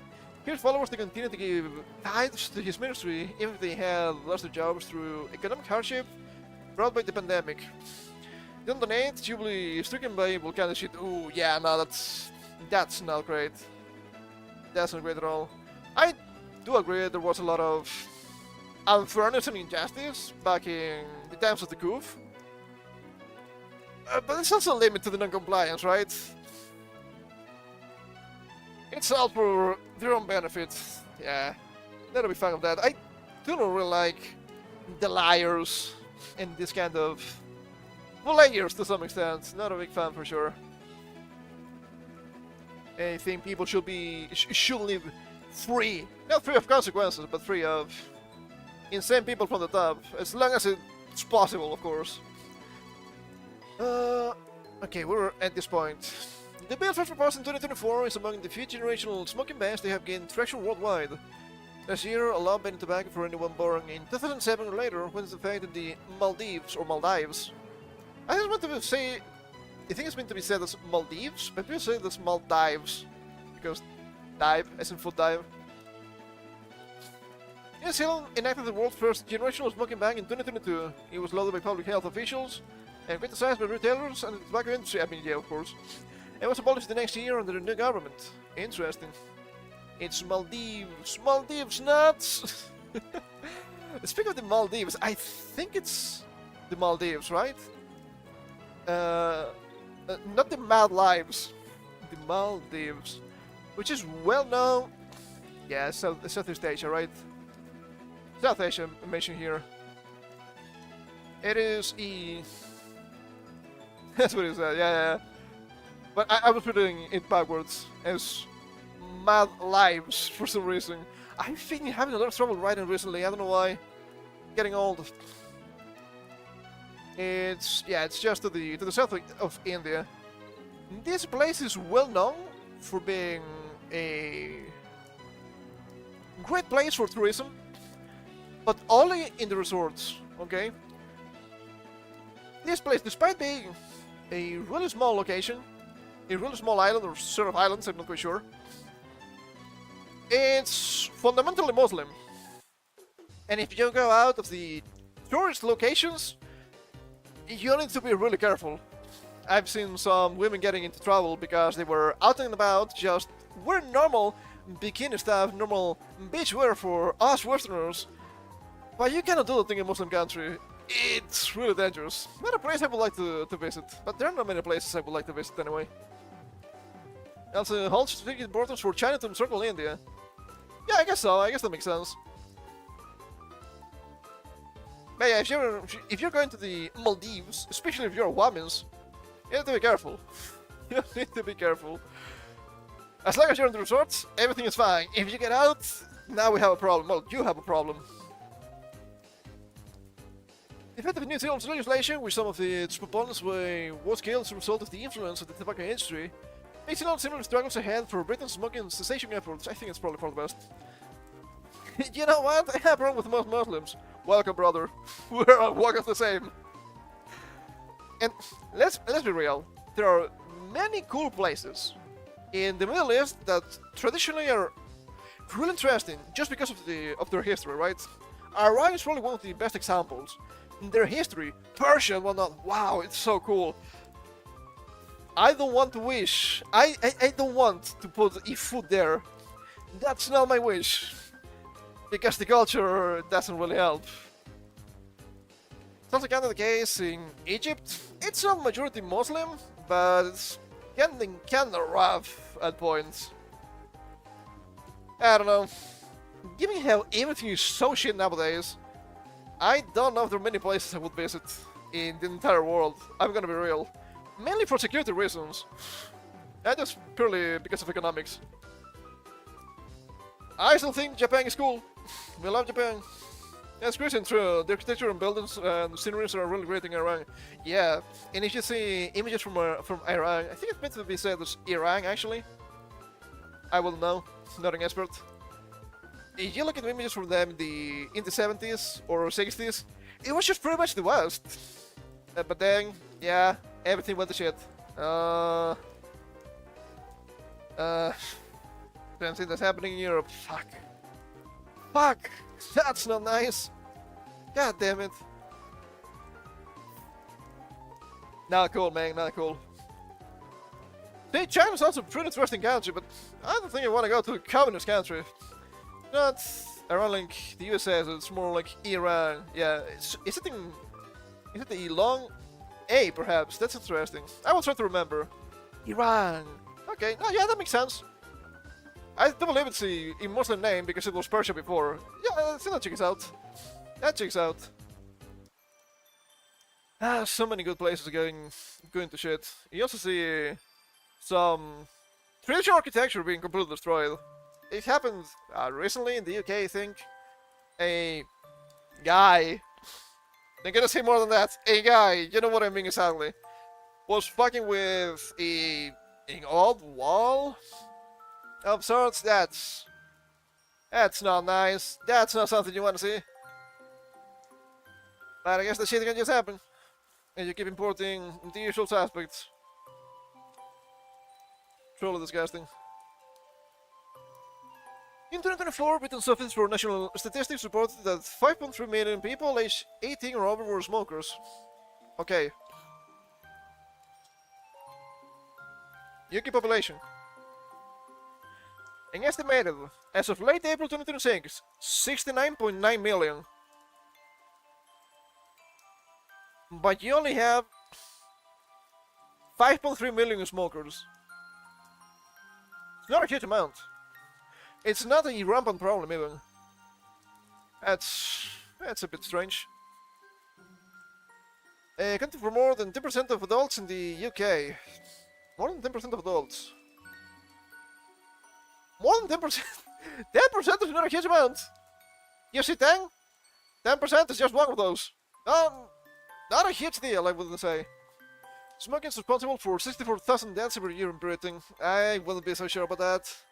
Making it the leading preventable cause of death, disability, and ill health in the country, according to the Department of Health and Social Care. I have a problem with this. The same had a problem with COVID shit. It's preventable death. So, you're not allowed to die this way. Well, fuck you. Who are you to decide how I live and die? If I get myself into trouble, knowing well I'm getting myself into trouble, risking my life on it, shouldn't I be able to do so? It's the same with COVID. Oh, you're gonna put more strain on the hospitals. Let me die. Let me die. I don't fucking care. If I went out and about, knowing the risks of what I was doing, that's on me. And that's fine if that's on me. I should decide what I can and cannot do. But it might kill you. Well, yeah, and? Have you tried just taking a stroll in Germany or the UK? That might actually kill you too. Then you think you have a problem of knife addiction? Come on now. Total smoking cost Britain nearly 29 billion USD. That's not the pound symbol. I guess the USD, they made the conversion annually, including through less productivity and healthcare costs, according to the government. Smoking also has socioeconomic effects and exacerbates health inequalities. Health inequalities? Oh, Jesus Christ, you don't need to bring equality into healthcare, dude. Not because of this. What are you doing? What are you saying? The health department said, noting that 500,000 households are living in poverty because of tobacco expenditures. No, it's not because of that. It's not because of that. Smoking is not gonna make you poor. Sure, you will have more money potentially, but it's the old joke, right? Say, if you stop the smoking, since you've been smoking for 15 years, now you have enough money for a Ferrari. Do you smoke? No, where's your fucking car, you fucking idiot? It's the same. You would spend it in some other useless bullshit anyway. They spend it on tobacco because they can. Jesus Christ. 2024 report on adult smoking habits in Britain by the Office for National Statistics showed that 3/4 of smokers wished they had never started smoking, and the majority wanted to quit. I will say that quitting smoking is not an easy task, and everybody that attempts to do so has my full support. Not everybody can. Some people just stop smoking cold turkey, and that might be one of the best ways to do so. I don't talk too much about my family. I don't like talking too much about my family in general because I don't want to give you a lot of information. But this is some information, so I guess it's probably fine. My grandfather used to smoke a lot. He was probably the heaviest smoker in the family. My parents also smoked. He was diagnosed with cancer, not lung cancer, mind you. And of course, tobacco was cited as, yeah, this is probably not good for you. And if you want to get healthy, or just not die really soon, you need to stop smoking. And he did, cold turkey. He still had a pack of smokes, and he still carried the smokes on his pocket all the time. And sometimes he would take it out just to look at it. He ended up dying anyway because he did not go under the knife. That's all I'm gonna say about the thing. In the statistics, the health department, in assessment of the generational ban bill, said addiction is not a choice. Actually, it is, to some extent. Once again, I do agree. Some shit like heroin is extremely addictive and doesn't have anything good about it. So I'm okay with heroin being completely banned. But aren't you making a conscious decision when you say, I'm gonna buy a pack of smokes and I'm gonna start smoking? Sure, you might get addicted down the line, but that's a consequence of your actions. It's something I value a lot, and I've been valuing it far more the more time it passes. Consequences of actions. You shouldn't try to make so consequences don't exist, but you should make it so people understand the consequences of their own actions, and then they should decide if they want to risk it or not. I'm okay with that. I don't think that could be considered Machiavellian or anything like that. I think that's actually pretty reasonable. Does that make sense? Oh, that's risky. Well, yeah, okay, and it is my risk. My risk might have consequences, and I understand those. And I'm still willing to do it. It's not the duty of the government to come here and tell me, no, you cannot do it. But fuck off. Fuck off, you silly wanker. I don't know if that's enough of a British accent. Not that good with that, old chap. But since we were talking about the UK, we can jump to the follow-up article for this. We need to recover a little bit and go back to some other stuff, but this makes sense, so we're gonna talk about this now. From the Daily Mail. Half under 30 said they wouldn't take up arms for breathing under any circumstances. Shit, man, I wonder why. I wonder why. How could this happen to me? Well, not to me. I'm not in the UK government. I don't think I could even. Out of the under 30s in Britain say there are no circumstances in which they would fight for the country, a new poll has revealed. The UK youth poll has exposed a massive drop in the number of young people who expect to be better off than their parents, down from 63% to just 36% in a year. That's a big drop. That's a big drop. Trust in the system is dropping really fast. No wonder. The UK is pretty fucked up at this point. Not just the UK, but we're talking about the UK here. 2,000 Britons aged 16 to 29 surveyed by the John Smith Center. John Smith, really? I guess that's a common name. At the University of Glasgow, just a quarter said they felt fairly treated by the political system. Just a quarter? Just a quarter? That's crazy! Andy Barnes, director of the John Smith Center, said, "The idea that the next generation will have it better than previous ones has been a fundamental belief for decades. It was usually the case, at least back then.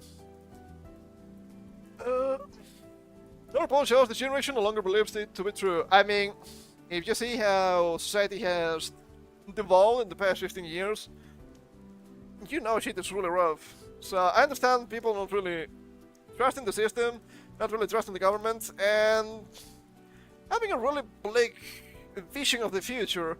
Once again, not something you want to see. That is the world we live in.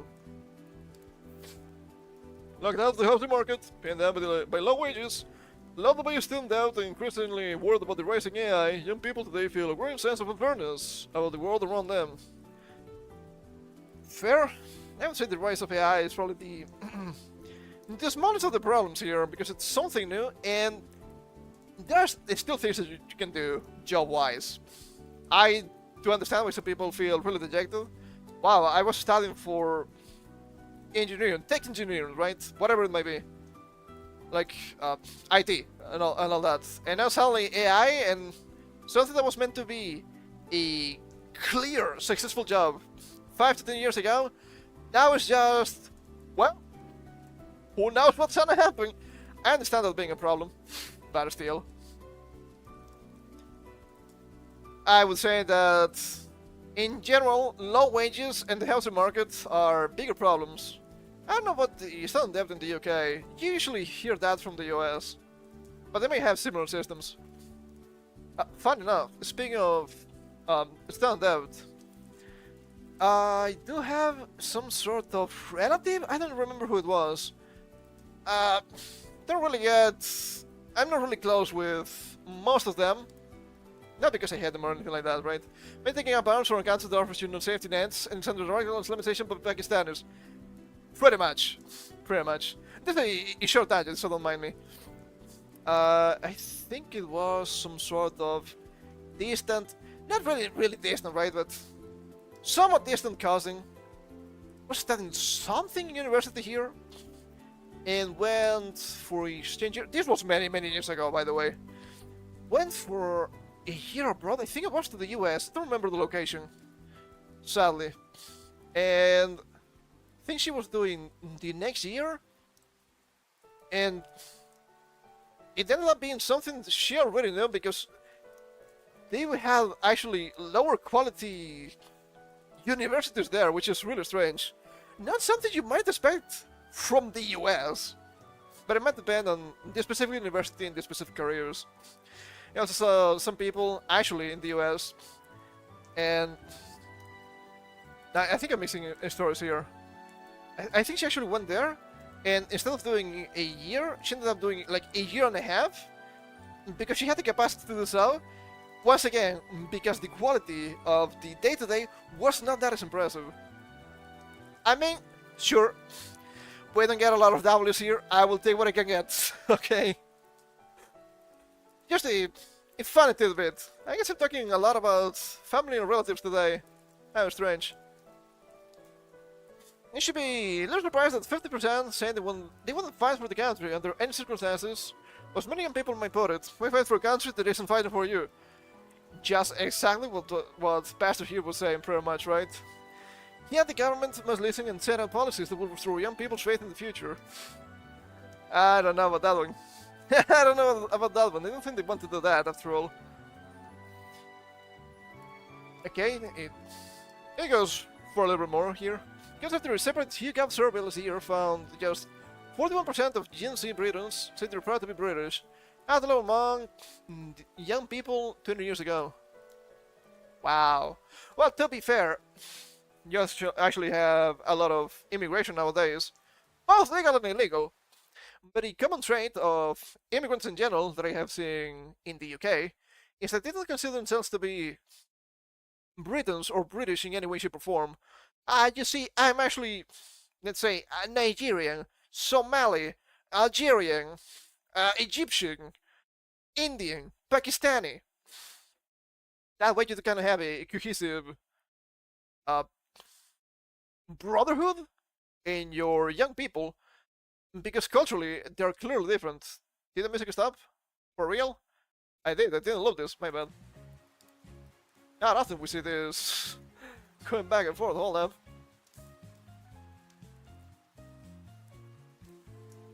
Yeah, okay, there we go. And, of course, that's not great for society, because you need... For society to work, you need society to be cohesive. When I say society, I also mean culture here, for obvious reasons. Because they're kind of the same in this sense. So, of course, Europe in general... The UK is this example, but the Europe in general is just having a lot of trouble in that regard. Because I don't think young people... I would consider myself on the younger side, maybe. I mean, I'm not 50 yet, right? I could still go to war, perhaps. I have no idea. I don't know how any of that works. But I do see the country, and it's really hard for me to feel any kind of appreciation for the country, despite me thinking a traditional culture is insanely good, the cuisine is insanely good, and history in general, we had some really great highlights. Other cultural things like traditional literature and music, also really great. There's actually nothing wrong with the country itself, and there's actually nothing wrong with the history itself. And of course, there's nothing wrong with the culture that's downstream of those. But you see the people, and you see the government, and you see how they're trying to change everything. You're like, but I cannot, in good conscience, sacrifice myself for this. I would be sacrificing myself for the enemy. But at the same time, I wouldn't be against raising up in arms to actually protect my people. I guess in this case would be just my family, or my friends. I don't have huge circles of people around me. I don't even care too much about some of my neighbors anyway. But that's the big disconnect that we see here. Not because the feelings of protection or being, dare I say, exalted for identity don't exist anymore. Identity not capital I identity, I mean. And just a bit, there's a channel called Dr. Jonathan Tam that explores sociological outcomes of countries like Korea and reasons for those based on data. I don't think that sounds familiar. I'm gonna make a note of that. I might check it out. Check fucking encoders, I will. I'm having some trouble with OBS recently. I don't know, I'm not the only one. And since you don't have cohesive society, you're gonna get swept by other societies that are more cohesive. Sure, Muslim immigrants, pretty obvious, but Russia, if it gets serious, China, if it gets serious, you don't really have defense in Europe. Europe is just... Europe right now is nothing more than a defenseless kid. There's no cohesion, there's no defense, there's nothing. That's really scary. I never thought really that I'm such an entrepreneur. I'm gonna live here. I'm gonna live there. I'm gonna go to the moon. I kind of a simplistic guy. I just want to live a simple and tranquil life. But in recent times, I've been thinking, maybe there's actually no future here, and that's fucking bleak. That is fucking bleak. Not something you want to see from your own country. Okay, where was I? Only the first paragraph here, I believe. And the new polls were surveyed nationwide, and people run financial worries, job insecurities, and housing instability as their top 3 worries, and listed the impact of AI on jobs among the top 3 threats. There's a quick fix for this. You can heavily improve all of this just cutting down immigration, even legal immigration to some points. It isn't something Donald Trump has celebrated in recent times, but it's been also led by Netanyahu, etc. It's...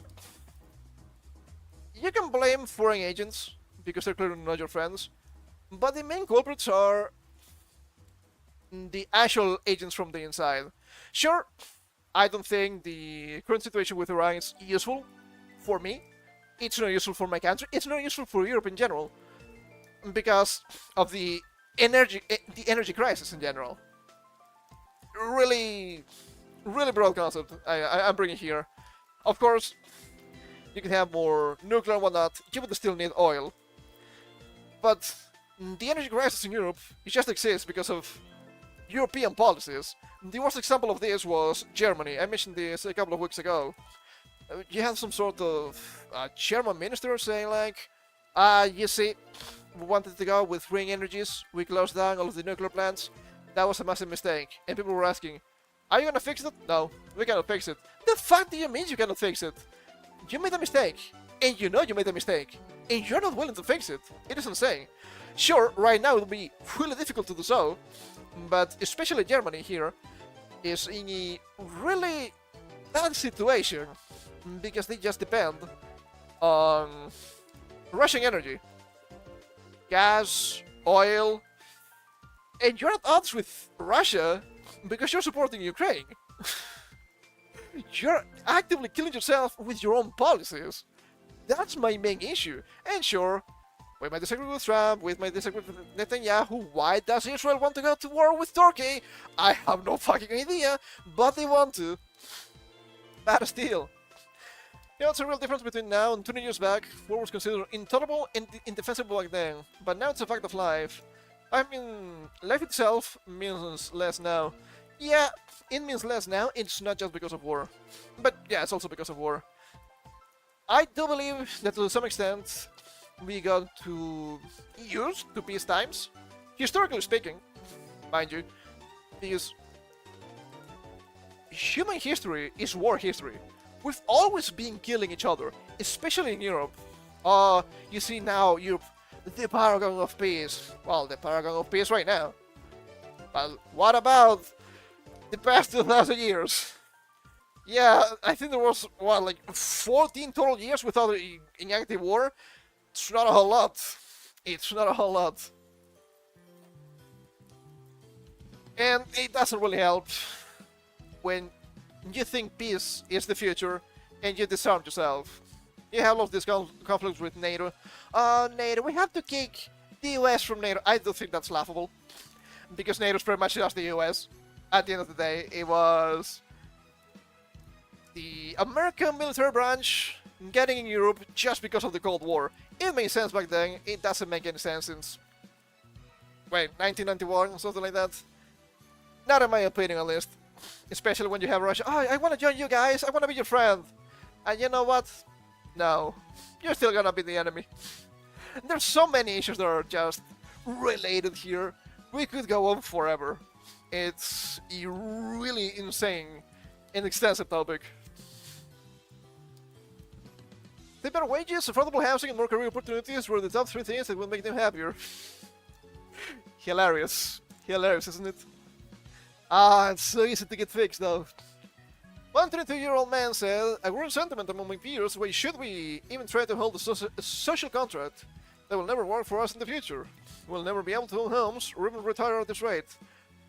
Yes, and points the proposed new retirement age was advancing faster than time itself.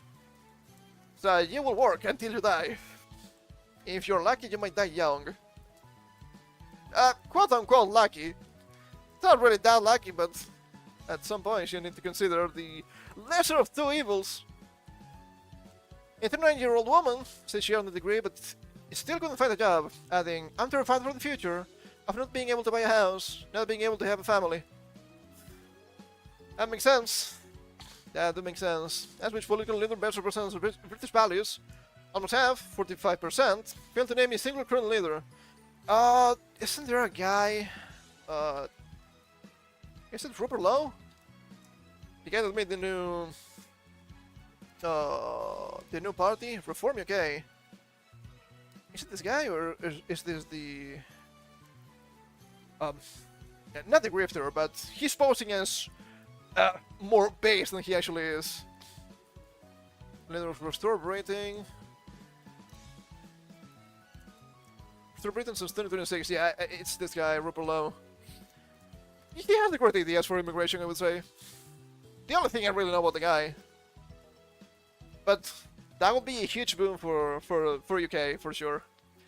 After lose, the lead said, "The message for young people in this poll is clear. They want politicians to deliver policies that will provide them with some financial security, and they want the more hands politics. They want, that's correct. And they want the more hands politics that engage seriously with the challenges they and the country faces."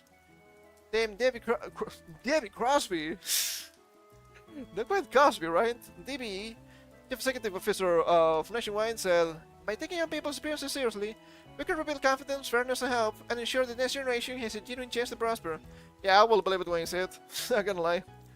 What's your intuitive idea for the world's worst country, and why is it Pakistan? If I speak, I'm in trouble. If I speak, I'm in trouble. Remember, when nothing works, you have to be Machiavellian. You know what that means. It's not about fighting, it's about the Britain that no longer feels like a homeland for our people. Yep. You also see the sentiment a lot in social media with, for example, some of these immigrants, right? But the UK is too white, and to be white is to be evil. You know, like, shit, fire, what the hell you're supposed to do? Right? You're gonna paint yourself over? There's also thing as a hate crime. Come on now. It's a really, really bad situation to be in. There's also a great sentiment. I see this mainly in the US. I kinda say it in an unspoken way in Europe. But people in Europe are not awake enough, if I take a word from the other side, to the reality of their economical problems. That is, okay, thankfully in the US we have this information. Thankfully, from the US, we have this information thanks to the likes of Elon Musk and Doge, Nick Shirley, and Troy Oliveira, uncovering a huge amount of a huge amount of fraud. So people are like, okay, I'm paying an insane amount of taxes, and it's going to fuck me over. So I'm paying for my own demise. What the hell is this? And I don't understand that some people think that in Europe, but they don't understand that's actually what's happening. Oh, but I voted for these guys, and they're raising my taxes. So much for the labor. Yeah, so much for the labor. That's by design. Frontier immigration is the same. Taking the Canadian immigrant country, but they don't complain in the same way the countries that import the buckets of Islamists or Pakistanis complain. Here they they complain of blacks, but never of Vietnamese, who are said to integrate well into any country they move to. Yeah, I mean, when I mention immigrants, I mean the no way of immigration. Immigrants are the one to adapt to their countries in general, which I feel like you shouldn't say it all the time, but it's important to remind us that's the specifics of what we talk about. And something I found really, really interesting about that, for example, in the US, is the Koreans, the rooftop Koreans, as some of them call, and they consider themselves to be American, and they are probably some of the biggest proponents of the Second Amendment, because you understand you have to protect yourself when everything else fails. And that's what should happen. But no, you have the opposite. I mean, some rooftop Koreans, my goodness. That's crazy. I've seen a guy on Twitter, don't remember his name, but I've seen a couple of his posts actually say, okay, you people are being stupid, and you need to wake up. I'm saying this as a Korean immigrant that's actually American. And I do believe it's factually correct, completely factual. But we have been told a lie, a huge lie in recent times. Recent times could be this year, 5, 10, 20. Give or take, however you wish. That the West has always been multicultural. And you're like, okay, yeah, to some extent, but if you consider the West, at least in the beginning, before 1492 to be just Europe, Europe had something in common.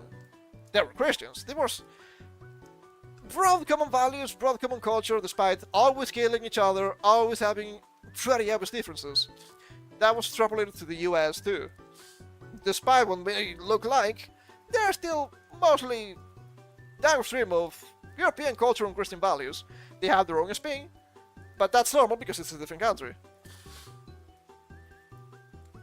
Even multicultural countries have problems with Islam, yes. But the thing is, it's not that you were multicultural in a sense of literally everybody helped made these countries. No, multicultural had a very different name in that regard. Sure, you may have Persians maybe, but you have a huge amount of different types of Europeans. In the case of the US, for example, sure, you have people from really strange locations, like natives, you had the Spaniards, you had the Portuguese, you have obviously the British, obviously the Germans, obviously the Italians, Africans because of slavery, and I'm assuming some immigration too, at least nowadays, but it's not the same kind. You have Chinese, you have Koreans, you have huge Japanese diaspora in some locations, but they were integrating into the culture and they were making it better. Nowadays, they tell you, no, you see, what is known as European ideas or European people doesn't really exist. Everything that's European is just downstream of immigration. And I don't think that is true. If anything, it would be the opposite. It would be the product of immigration. Europeans going places, not other people going into Europe. And you can see this with demographic numbers. If you look at the UK, the amount of non-whites in the early 20th century was about, what, 1 or 2%?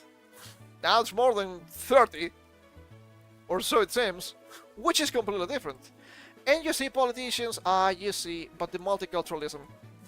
I saw a clip recently which to me seems absolutely fucking insane. From the Prime Minister of Spain. Yeah, you see, you need to bring people here of all walks of life, because Spain is just the daughter of immigration. And I was like, I don't know, I don't think that is true. I'm gonna be real, I just don't think that is true. Sure, you had a huge Muslim invasion, but when they finally killed the Muslims, they started the Golden Age, and they conquered half the world. What do you mean by this? And also, no, we have to be real. Even if it was the case, you had people from several different places. In the case of the Iberian Peninsula in general, you would have, sure, the native people, but you would have Romans, you would have Germanic tribes, you would have Celts apparently, you would have invasions from the UK and Scandinavian countries, some people say. And that's not the same as, yeah, you need to accept just a huge amount of Indians and Pakistanis. No, that's not it. That doesn't make a lot of sense. So much of representatives in the UK being Muslim, including hijab women, England specifically. Yeah, I've also seen, I keep mentioning the US because, of course, we speak English here, so it's really easy to be attuned to the US on the internet. I've seen several politicians in the US going for, I don't know, don't think for the Senate. I think it was the other thing. For Congress, right? Trying to be congressmen. And they would have their political ads not in English, not even in Spanish, in some sort of African language. I'm not quite sure which one, because it's not something I recognize. And you understand, these people are not here for you. These people are for themselves, and they're conquering you in a demographic and economic way. But if you say that, you are the bad guy.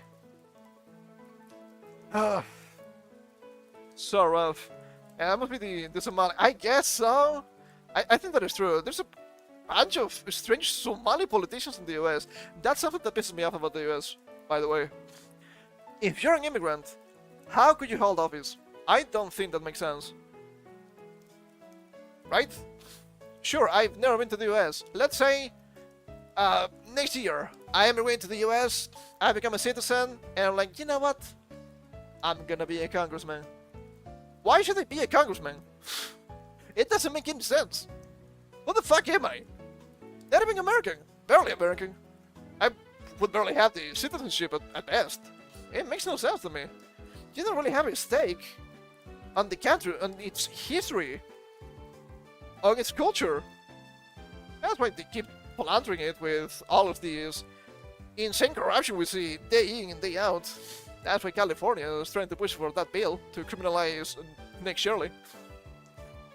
Oh boy, that's gonna be rough. Not surprising from California, but still.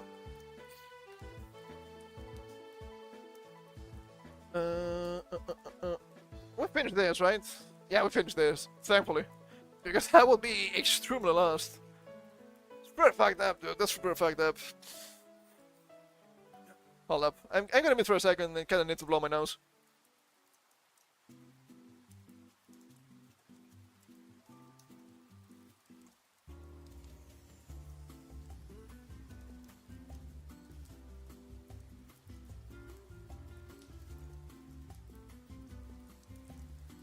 Every single time we talk about immigration, of course, I don't mean all of the immigration is bad.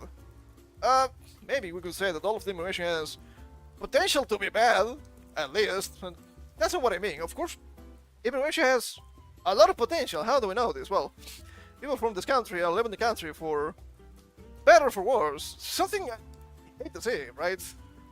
Because we have, for example, here, without giving too many details, because I didn't like giving many details about that, we have really good and really prepared medical workers, doctors, nurses, and whatnot. It is impossible to work here. Borderline impossible, I would say. Not truly impossible. So they go to other countries in Europe because they have better opportunities. And then instead we get doctors that happen to be immigrants from, I'm sorry to say this, but they are worse countries. They have usually lower standards for healthcare and lower standards for education.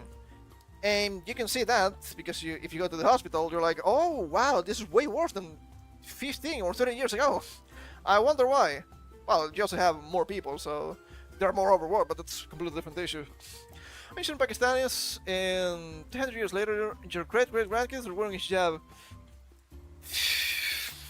Yeah, it's kind of fucked up. It's also kind of insane, right? I just mentioned in the clip you saw from the Prime Minister of Spain. You're trying to bring to your country an insane amount of immigrants for the Middle East, trying to impose Islam when your country, or allegedly your country, it's still Spain, I'm assuming, has fought the Muslim invasion for hundreds of years. What are you doing? What are you doing? You say shit like this, and you understand there are actual traitors to the population. It is understood that politicians should fear their... how's the proper term? Their constituents, I think? But they don't, because they see themselves as something grand and something, the new nobility. You're not. You're still human. And most of them, a bunch of fucking idiots. Not something you want to see from your politicians. Ah, shit, I wanted to say something else before I got myself thanks to the master's comment. Fuck. Um, think harder. Uh, I was talking about the doctors. Yeah, I remember. So, no one to associate with Muslims until they had all the oil in the world. I mean, you want the oil, right? At least Trump said that's outright. Yes, we want the oil. Yes, we want the uranium and the plutonium. Well, at least the guy is being honest. A good thing we can say sometimes about the current situation on this. That was the same with Venezuela, for example. And of course, if you need actual high quality workers in some country in the West, the quote-unquote first world, if you need to get people that are prepared, it's fine, right? Let's say the US. We are preparing to make bases in the moon. Ooh, that's cool. You're probably gonna need top scientists, not just for your country. You may get people from Europe, people from Japan, people from Korea, people from maybe Russia. There's a lot of skilled Russian people still, despite being at odds with different countries and whatnot. But you need to do that because you need the skill. But that's not what's happening. that's the problem. You have unchecked immigration, and you're not getting the best of the best. Oh, Donald Trump called India a stinky country. Come on, man. It's so unserious. It's so fucking unserious. And so we're talking about immigration and societal collapse. I guess it only makes sense to go to this next article right here. Jeez, man, I wonder why. Ukraine looks to import African migrants to fill labor shortage after hundreds of thousands dead are wounded at the front. Last autumn, from FM said Ukraine's only option would be to bring in foreign workers. I'm not saying they had to bring in foreign workers because sure the war has been devastating. I agree to that. Do they have to be African? Ask yourself this. Do they have to be African? Couldn't they be, I don't know, Hungarian, Polish, Estonian? No, it has to be Africans. God fucking damn it, dude, please. It's so obvious. It's so obvious. And when you have some European politicians also touting some ideas like, you need to create the actual European army. Yeah, you know why. They want to kill you. You know, the actual native European. They want people that's just easy to rule over. And I don't even think that is true. I don't think these people will be easy to rule over. But neo-feudalism and all that, I guess they're used to that one. I have no clue. Zelensky, head of his presidential office in Ukraine, Kirilo Budanov, has announced plans to import migrant laborers from Africa. Essentially, this entails Ukraine establishing new laws for the legal entry and residence of foreign workers. The government will introduce a list of migration risk countries to facilitate this plan, according to remarks Budanov made at the CEO Club Ukraine. Wow, that's a strange name. They enter, obtain documents, and then move on. This is a problem that creates barriers for business. Budanov reportedly said, emphasizing that Ukraine will now move to make it easier for migrants to stay and work in Ukraine.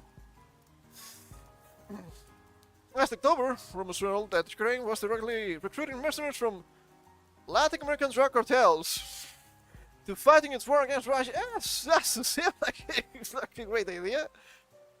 By the way, I'm racist tuber, will include myself. It's just that like I said, okay, alright. Careful with that one, pal. I'm not racist, okay? I just think I'm better than literally everybody else. And maybe I should be ruling over them, and things would be great. Is it really that wrong? Don't answer that. Maybe play too much into the Dark Lord candidate meme. Might be real at some point. You don't need to vote for me. There's no need.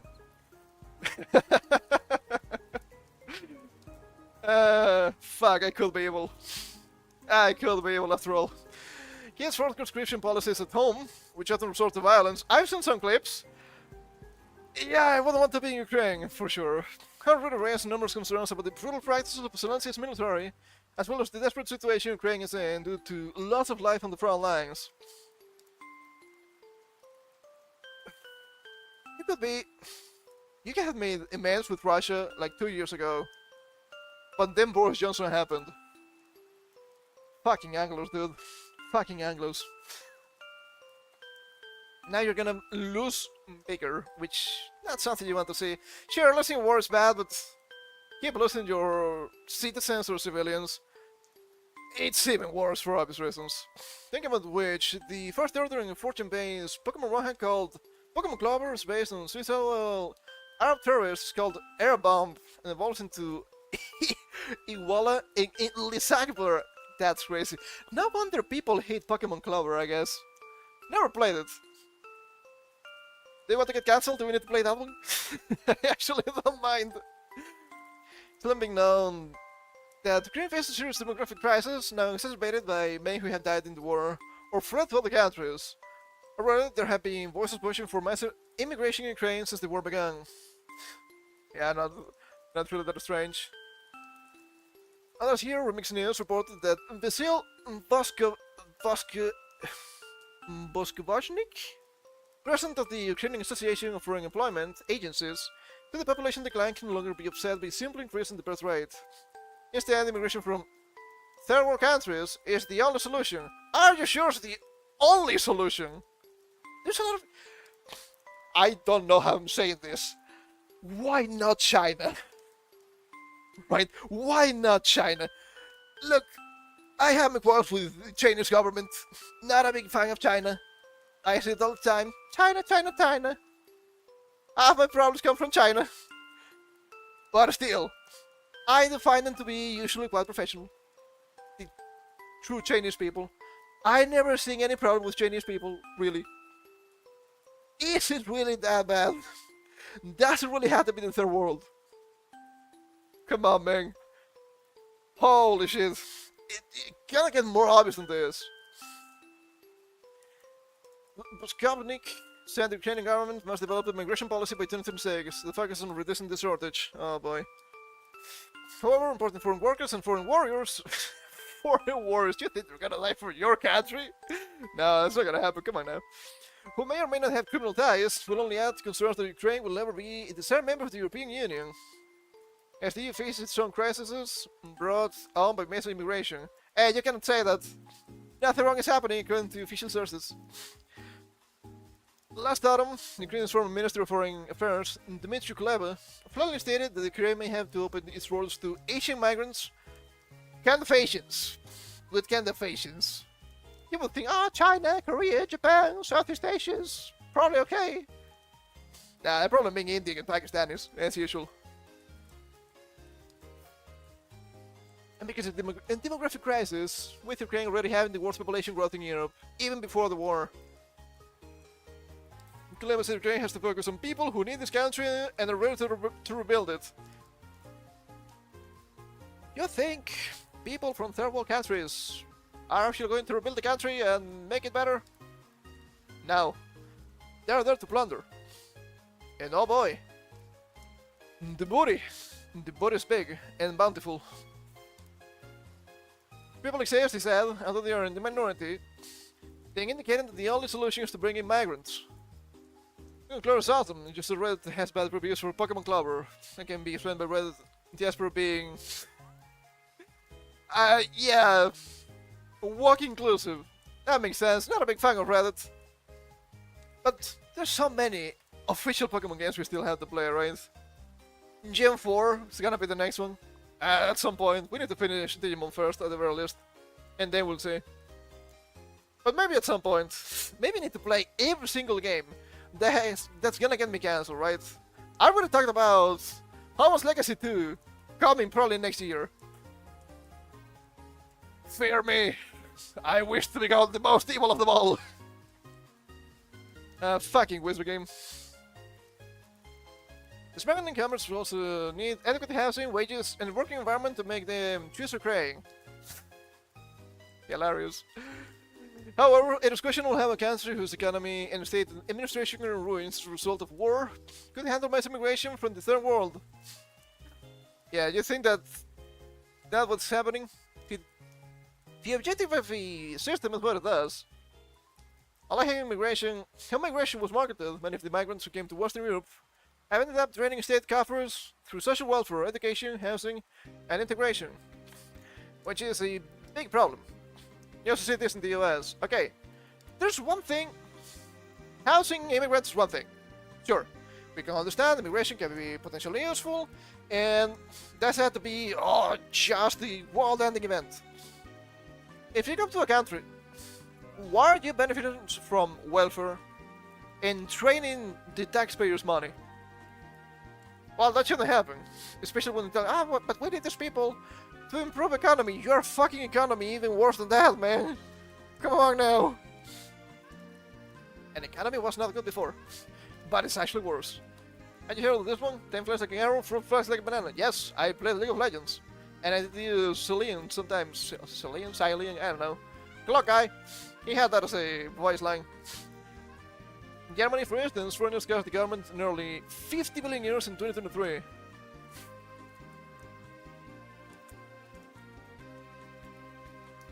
€50 billion. I do believe that's a very conservative amount from the numbers I have run on my own. I do think it's closer to 80, if not 100. But yes, it's not just Germany. Many countries in Europe are wasting, in total, per year, hundreds of billions with a B. B as in bastard here in the chat. Just to house foreigners. Look, I don't know what you think about technology, I don't know what you think about nuclear, I don't know what you think about AI, but it would be way better if you invested those billions into those, I don't want to say things, but I'm going to say things. Energy producing, more tech, seems way better. You don't need to rely on insane immigration when you have robots doing all of the work for you. That sounds like a better society. Fucking clankers. God damn it. Ukraine also doesn't have as many resources for integrating migrants as Western states. MC shit was actually good here. And as already noted, integration has been far from a success story there. As it was any different in other countries. Even groups that had lived there for centuries, such as the Hungarians, are actively discriminated against, even at the government level. It's not surprising. The modern governments were like Hungarians. I would say they seem to be a pretty nice country, in my opinion. Language really weird. I will get on that. Since Ukraine will mostly be rebuilt using Western funds, it's likely that Americans, Germans, and French people already hit hard by the cause of mass immigration will be the ones paying for social welfare and integration for Ukraine's lonely right welfare recipients. No, we're not doing that. You know what? We're not doing that. If you fuck your country, that's on you. There has to be negative consequences for your actions. I'm sorry. I understand that it sounds way too Machiavellian, but at some point it's too much. Because it's, how do we call it? The suicidal empathy. You're actively killing yourself. And you're actively killing your country to save somebody else that is not gonna be saved, and it's not your friend. What are you doing? I'm gonna be real. Sure, war's bad, killing atrocious. They'd be better off as a part of Russia at this point. As the Russian-Ukrainian war drags on, the chances that the Ukrainian refugees and their children have been living and working abroad for 3 years will not return to economically devastated Ukraine are increasing. Yeah, I don't think so. They pretty much fucked the country. Okay, it's getting kinda late. What do we get to here? What do we get to? There was kind of a couple of stories here that I want to cover. So I guess we're gonna do that one. I think it's pretty interesting. It doesn't really have to do with immigration. Ah, shit, I need to open Discord. Whoops! Don't mind me! Okay, shit's not laggy right now, so it should be fine. But I should save my stuff on Discord for easier access. Just a couple of stories here that I've been reading this past week, and they do seem really strange. Are they long? Okay, they're not insanely long. And they will finish with a Twitter thing. How about that? Seems good to me. Okay, near post. Are you gonna be annoying? I guess not. What? That was weird. Okay, now the strange stuff. Not insanely long. And I'm gonna bring also the Twitter stuff for when we finish those.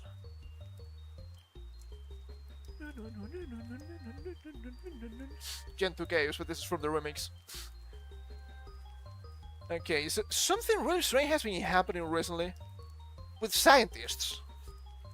They have been dying left and right, and getting killed by strange weaponry, apparently.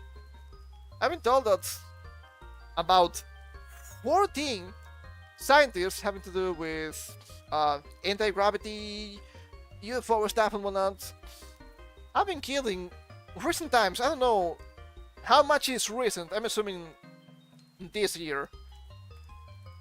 And what I've seen, it doesn't seem normal to me. That's quite crazy. Amy Screech uncovered video. Scientist says she was targeted by a direct energy weapon before her death. I do remember when these things were not real. Suddenly, yeah, we have those. Don't worry too much about it. Apparently the US has them. I wonder who else does. Because I don't think this is an attack from the feds. But I actually have no idea. I'm gonna assume probably China. Don't think Russia would do this. Not in this way. They would be more stealthy, synth maybe. You seen reported to kill myself? I most definitely did not, Eskridge wrote shortly before her death. The images of a previously unseen video of the late UFO scientist, Amy Squidge, has unsettled those closely following the case of 11 US scientists linked to sensitive research who have either gone missing or died, prompting a federal investigation. Guess the numbers are not clear. In the footage, Squidge claims she was being targeted by a direct energy weapon prior to her death. At the same time, researchers' text messages have raised fresh questions about her cause of death, which was officially ruled a suicide in 2022. You cannot get more obvious than this, dude. Come on now. 3 bullets to the back of the head, clear suicide. Happens all the time. In the video circulating online, believed to be nearly uncovered footage of Eskridge, the scientist explains that the direct energy weapon is targeting her hand. She shows visible redness and apparent burns. My hands have been burned to hell and back as I've been typing, because you can beam me through there or through here, pointing at the windows. I wish I can show this. The volume is probably really low, but I'm gonna stop the music for a second, because we may get some stuff here. Let's see. My hands have been burned to hell and back as I've been typing. Cause you can. Okay, there's a text here on the screen. The surface of anti-gravity researcher claiming direct energy weapon targeted her just 1 month before death. Beam me through there and through there. Pointing at the windows, as we were saying. And you can get a 3D image of what I'm typing. Because this computer doesn't have a Wi-Fi card. You can't hack it. But you can hack it. So they're using strange energy weapons to know the movements that she's making with her hands, apparently. can maybe get a 3D image of me typing. So like we just did that. And did that. She boarded the windows, which, I mean, kind of makes sense. As an act of pure desperation. And guess what? I feel better immediately. Like, my hands still burn because there's damage. But you can see the damage right there. There's an obvious line also here in the image on the side. There's an obvious line on the wrist. That's crazy. But it's like my body relaxed when we barricaded the shit. And it was like, like relief. Like immediately. Immediate relief. That sounds really, really weird. I mean, I don't know if this is UFOs, I mean, the aliens and whatnot, but this has to be really strange, because you have the actual video, right? If it was just, somebody told me, maybe not, but you can actually see the redness. So yeah, you can get a 3D image of what I'm typing, because this computer doesn't have a Wi-Fi card. You can hack it. But you can maybe get a 3D image of me typing. So, like, we just did that, and did that, as I got the fear of desperation, as she passed the camera on her blocked window. As we said, that she felt better immediately after blocking the window. My hand still burned because there's damage. But my body relaxed when we barricaded. It was like a relief. Like immediately, she said. She's from California, she keeps saying like. What's going on here? Excuse me. The video was echoed by a text she sent to Frank Milburn, a British paratrooper. Escort shared the images with Milburn, where she showed burn/red marks on her hands, probably from a directed energy weapon. My XA weapons guy on my team saw my hands when they were burned really badly a couple months ago, and he saw the window pane in person, which had said in a Texas Pro Daily Mail. I'm assuming this may be some sort of microwave, maybe? So it might be boiling your hands. I think that would make sense. That would explain the redness. Not a weapons expert, not a fed, not in the military. I'm just throwing things and see if something makes sense.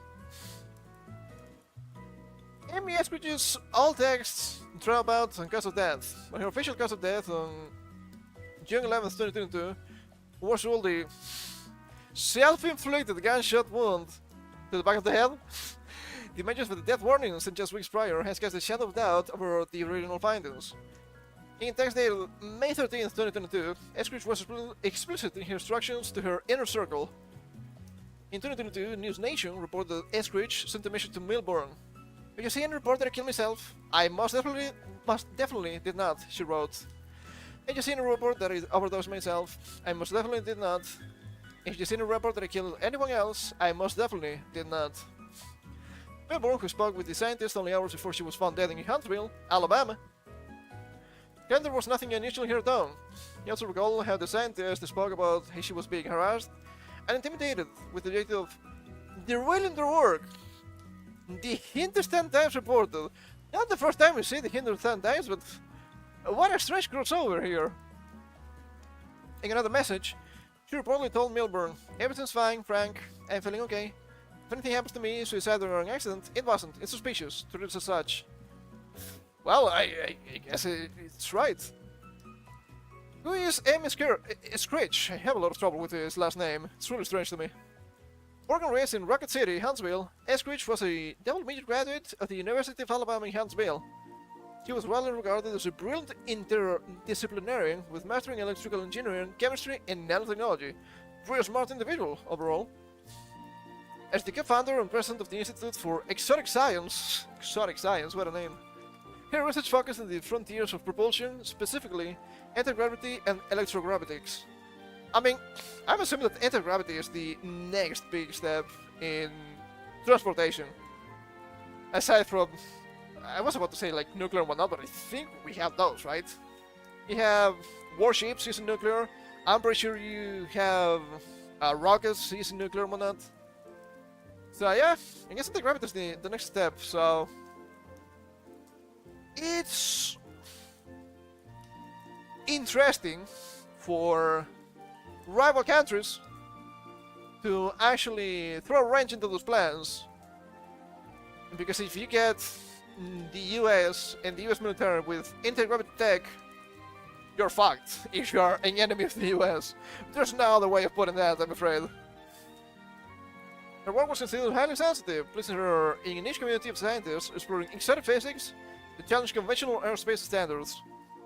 The renewed focus in her case comes amidst a weather report by CNN suggesting that scientists tied to sensitive US research have died or disappeared in recent years. I guess recent actually means years in this case. But they're still a little bit curious. While her family has previously noted that Screech suffered from chronic pain and against conspiracy-laden narratives, the specific nature of her final messages continues to drive public demand for transparency in what has become one of the most discussed cold cases of 2026. I've been shown also some sort, I think it was a UFO guy in this case, that got disappeared just after his biographer got disappeared. Didn't get to read anything about that, I was just told about it. It also seems really weird, really strange. I wonder what's happening with that. And I'm pretty sure this next case we have here is also a different guy. Oh, stop it. Stop the video. NASA nuclear engineer found dead in born Tesla after vanishing from Alabama home last year. Hey, Alabama gang. How about that one?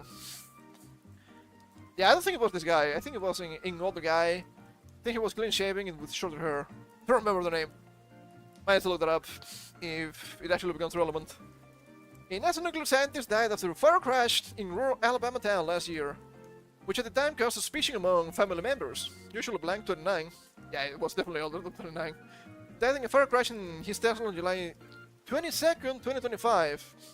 The crash happened in Huntsville, Alabama. The same town. That's crazy. But I'm assuming it's a town, right? Could be a county, I don't think it is. Where his Tesla was found burned began recognition at about 2:45 in the afternoon. The Alabama law enforcement agency told Fox News Digital. The vehicle collided with a guardrail, then several trees before the vehicle burst into flames. I don't know how likely Tesla is to actually burst into flames. You would expect that from normal engines that use usual oil and whatnot. Not so much from electric. I know it's not impossible, but it seems more unlikely. At 4:52 a.m. the same day, LeBlanc's family reported him missing according to KLFY. He uncharacteristically failed to show up to his job as an aerospace technologist electrical engineer at NASA. Yeah! For those kind of jobs you need people really professional, so that would be also weird. Where he worked on nuclear propulsion projects. I mean, you don't really use nuclear for rockets yet. Maybe it's also the next step.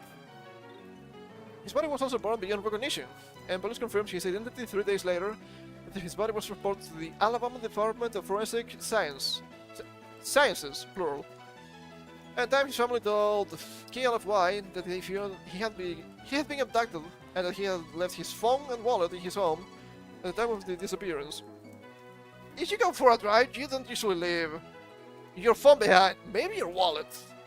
At 29, you leave your phone behind? I guess it's possible. You're really worried about security with all of these tiny devices that leak a huge amount of information, but I would say it seems unlikely. Here with the dog, normal looking guy. Police tracked LeBlanc down using the data from his Tesla sensor mode and found that his vehicle sat at the airport in Huntsville for 4 hours on the morning of his death. His family said his trip west wasn't a part of his plan for the day, and that uncharacteristically, what a long word, he was not communicating with them. A LinkedIn page for LeBlanc says he worked at NASA for about 5.5 years. He was a team lead for NASA space nuclear propulsion, instrumentation and control, maturation. Here we have links with the missing and dead officials. Ooh, that's a lot of people. Bunch of dead and missing. So you have Frank Maywold, top scientist detecting signs of alien life. Strange. Carl Grillmeier, also dead. Scientist working on infrared telescopes. Grillmeier's work found planted with water. That's kinda cool. Related to NASA JPL. Not quite sure what JPL means. Missing. Monica to something else before below the 4, but I cannot read it. Jacinto Reza, maybe? Yeah, it sounds like a Spanish name. Did funding from the Wright Patterson AFB. I was at the for Reza's project. Missing William Neil McCasland. Our service agent base. AFRL Kirtland. Specialized with LANL on nuclear research. Los Angeles National Lab. And we have here 2 people missing too. Mouse Cassius, administrative assistant, and Anthony Chavez, former employee until 2017. Just like this guy here that I skipped. Michael David Hicks, NASA research scientist, working deflecting asteroids from Earth, which that seems like something useful that might come in handy. But of course, the kind of weaponry can be used for other purposes, right? Do you know that dynamite originally was used just to mine rocks? Yeah, how about that? NASA's SCP technology would enable faster and more robust transportation for crew and cargo missions to Mars and science missions to the outer solar system. Wow, that's so cool. According to the government's agency website, LeBlanc was later a team lead on NASA's demonstration rocket for a Giant Six lunar operation, Draco! Back to Wizard game. a nuclear thermal propulsion engine. These 12 other people, the vast majority involved in nuclear science and space research, have died or gone missing since 2022. Some of their mysterious circumstances. Monica Reza, 60. Melissa Cassius, 53. Anthony Chavez, 79. 79. The guy might have gotten lost and I don't know. I don't want to assume too much, right? The guy is also... Many things could have happened. Somebody of this age. Stephen Garcia, 48. A retired Air Force. Major General William Neil Caslon, 68. Which is this guy here, with the glasses. Were all reported missing throughout 2023 to 2026, with each of their disappearances considered suspicious.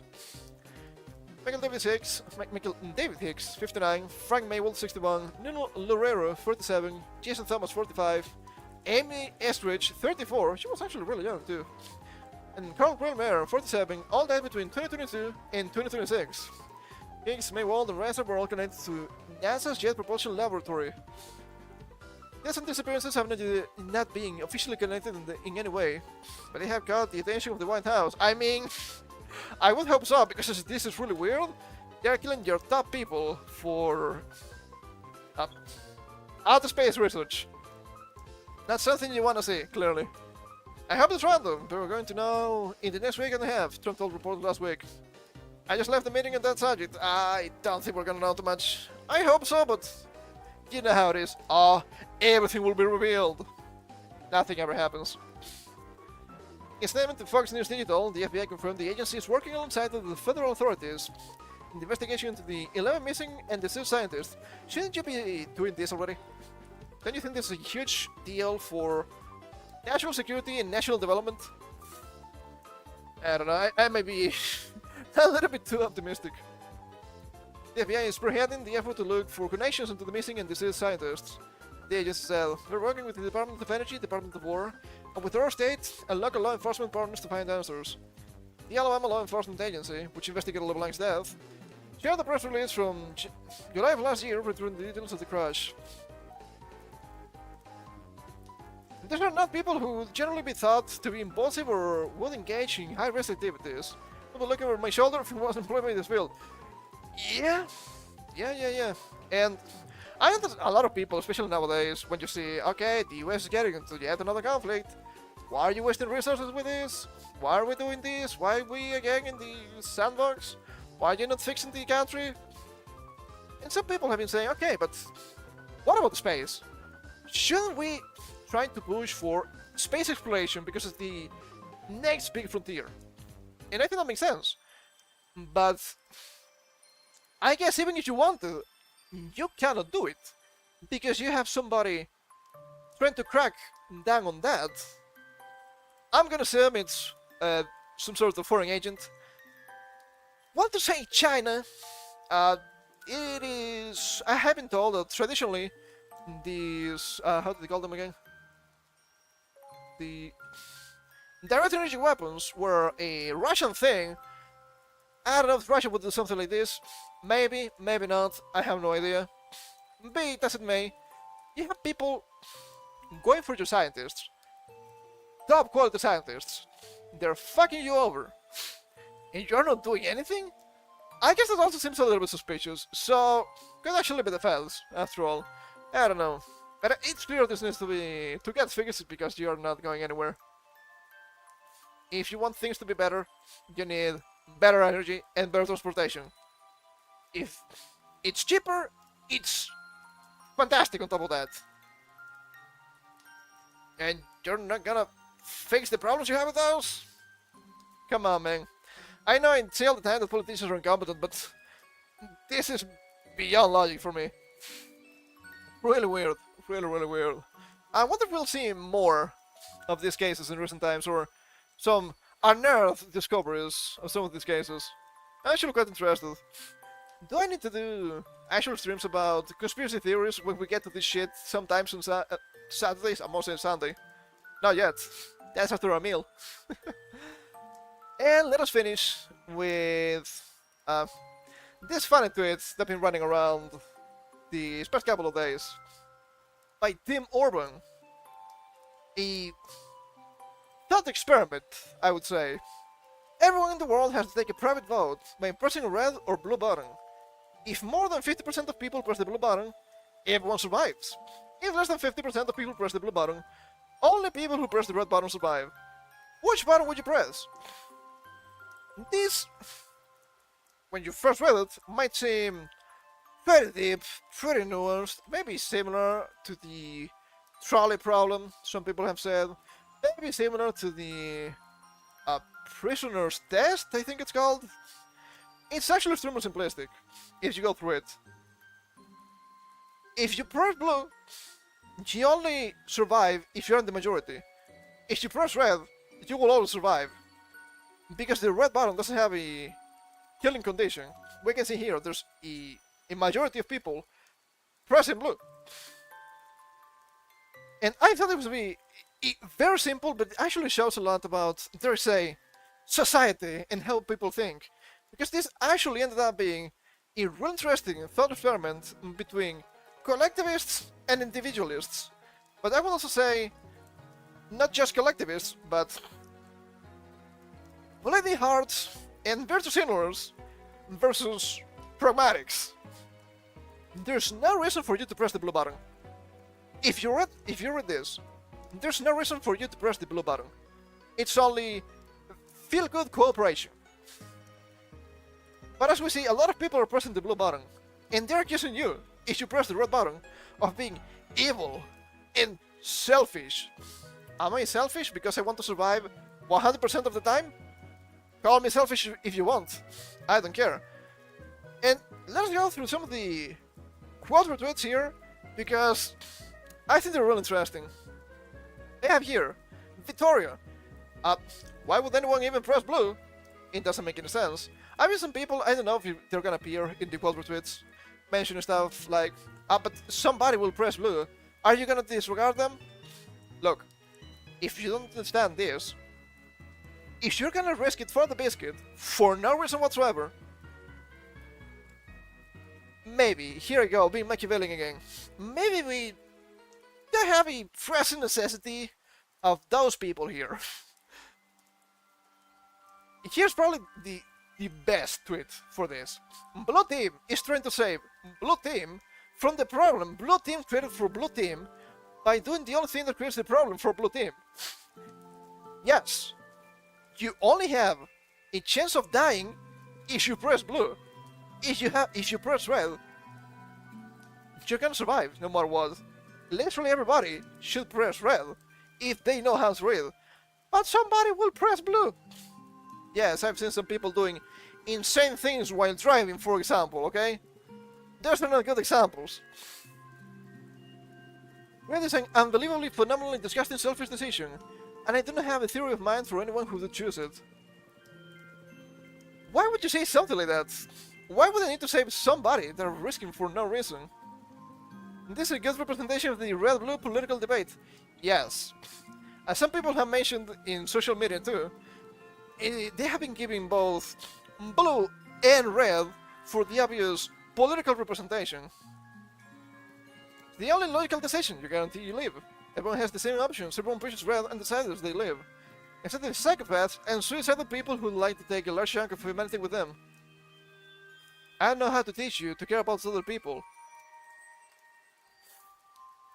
You're asking me to try and sacrifice myself for the chance of saving somebody else that is also choosing to sacrifice itself for no discernible reason.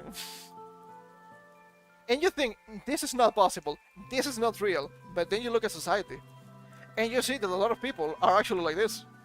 And then you start to understand why society is in this strange situation where nothing makes sense. It's just everything about feel good, instead of things that just work. Is there a reason for anyone to all pick blue? If we all pick red, we all live. In no world is everyone going to pick red.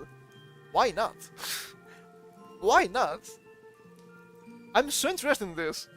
That's the problem. If you don't want to die, then don't need to press the suicide button. I don't have to tell you. You should care about other people. Bleeding hearts. I said this because I've seen some of these tweets. It's just bleeding hearts. It's not caring about other people. It's risking it for no reason. Once again, some people will say, see, but the blue won. Yes, the blue won, but that's just, how do they call it? There's a name for this, and I always forget it. Hold up. It's not success, or is it? Hold up.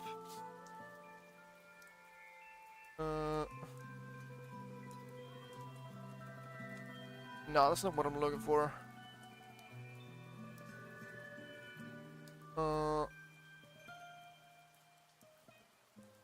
Is it outcome, maybe? Hold up. Outcome-based thinking? Yes. Not what I was thinking of, but I think it actually encapsulates what I was trying to convey. Outcome-based thinking. Just because you won this time doesn't mean that blue is correct. Because red will remain riskless, and with blue, you have to hope for the best with half of the population in the entire world. Have you seen half the population? Yeah, I'm not impressed.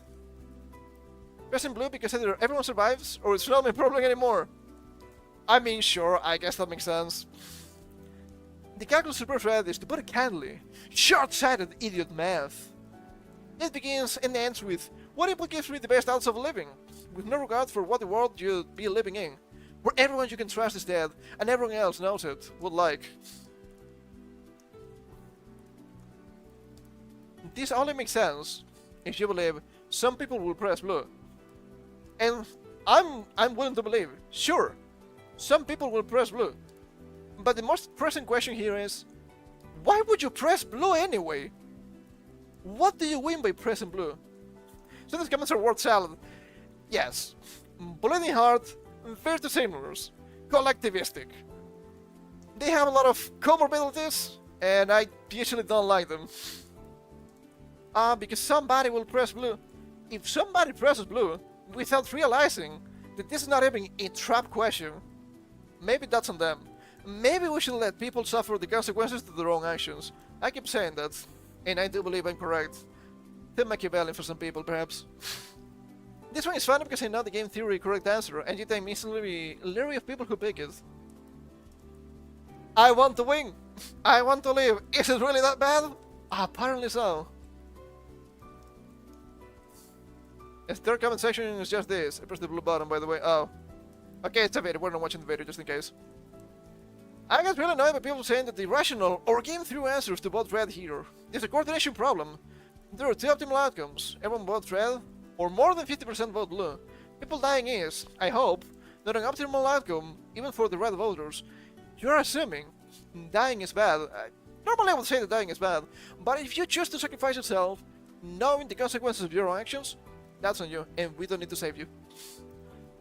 The difference between this and the actual political argument is you're inherently blue or red at the start as well, irrespective of how you vote. Since you vote red but are inherently blue, you lose anyway. Yeah, I guess so. I guess there might be another layer for that, but I mean, it's a tweet. It's not gonna be extreme nuance about politics. It never is. Oh, I pressed the kill myself button, so now you also have to press the kill yourself button to save me from my decision. Just don't press the goddamn kill yourself button. And this is the main problem. Why would you risk it? Because somebody may press it. Well, some people are stupid. I'm sick of this. And most of them are just in that line, either, if you don't press blue, you're evil because some people might die. And some people say, if you don't press red, you're stupid because why'd you kill yourself? I do agree with the red, by the way. The short side, the math isn't working out either way. Yeah, I mean, not like something like this will ever happen. But it's kind of funny how the only chance you have to lose is getting into a collectivistic mindset. Isn't that funny? Isn't that an unspoken win for individualists like me?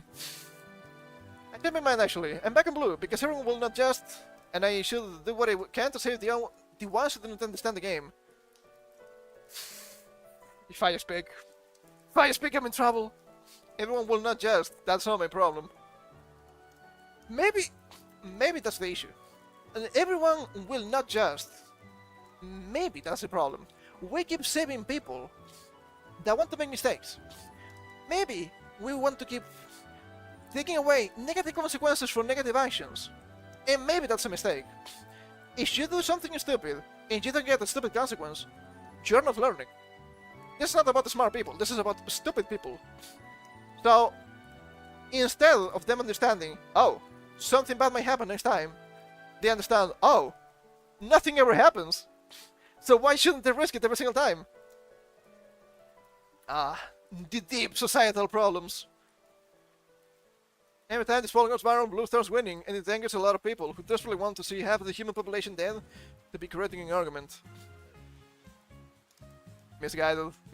Most of them are like that. But what about most people? Well, you're telling me that most people are stupid. I don't think you're making the argument you want to be making here, but I will not stop you. Twitter's such a silly place. It's just a silly place. What do you think of the people? What people? What fucking people? Come on now. You want to kill yourself? Not gonna stop you. Maybe we should, but that's not gonna happen. It's not even telling people to get into Canadian healthcare, okay? I do think that's also abhorrent. Not a big fan of those. Not a big fan of Canadians. What can you say? Anyway, we went really over time today, god damn it. But it was fine, we had time. I actually finished editing the highlights for Legacy of Goku 2. I need to render. It's 2 hours. It's gonna take some time. We'll try to do it after this when we get to have dinner. So I'm not doing anything, which is nice. I still need to make the thumbnail. That's probably gonna take me some time too. So, we can start considering going back to Dragon Ball games. We need to do Boost Fury. Despite me wanting to do some tinkering before that, to have more immersive experience on stream. I think that can be good. I don't want to say the video's gonna be out soon, but it is expected to release at some point this year, potentially. And each point is these are bets on how much money will flow into your interests. Sometimes your vote doesn't change the benefit as much, but you're risking to voting into a crowd that may not have your best interest in mind either way. Is this about democracy? It could be. It could be. Okay. Anyway, what is the plan for next week? That's a really good question. I haven't decided yet upon Thursday. Monday, Dragon Quest 6. I got a little bit of better equipment. Got the enchanted armor for Aisling. It's gonna be great. She might survive a hit now, which is pretty cool. She also gets some magic defense with that, which is nice. I gave a gold bracer to Nevin. I thought he had one, but he didn't. That's plus 15 defense. That will surely help. And we'll manage to go through that Hallowed Hollow, I think it was the name of the game. So we can make the prince proud. Wednesday, back to Demon World DS. We had the Strange Week, this one, because of Smash Bros, but not gonna happen again, I don't think. Not anytime soon. I haven't done any grinding. Don't think I need to, but I think I probably want to start trying to build the next powerful Digimon. We have a strong Garurumon with us, it's good. We have a strong Shihamon with us, it's good. I think it's time to move Sudomon out of the party and try to get something else in that slot with good stats. It's clearly our weakest warrior. And on Thursday, I haven't decided yet. I have a couple of possibilities here that I've been tinkering with. We could do retro stuff, random retro stuff. It could be either a collection of games I used to play back in the day, like NES and Game Boy. We could also get into random anime games from way back in the day. Only if they're translated. I don't have a list, so that's why a little bit on the air. And the other option would be trying the MMO Adventure Quest 3D. I do remember playing Adventure Quest, the Flash game, back in the day. I think a lot of us did. It was a strange game. It was a strange thing to do. And I don't know if the MMO is gonna be great. Kind of want to do retro instead. But I will see what I feel. I will decide between today and tomorrow. We'll be up on the schedule anyway. Schedule up tomorrow later in the evening, as usual. So that's gonna be it for me today. So thank you all for coming. Hope you had some fun. Really strange and deranged articles today. More deranged and more strange than usual. I got really spicy at some points because I fucking hate new technology. You cannot blame me for that one. And we're coming back on Monday with Dragon Quest. Until then, you know the rules. Never fall for these tricks. Never fall for their collectivism. And on top of that, never fall for these tech companies pushing AI assistants on you because goddammit, I just want to turn off my phone. And take care.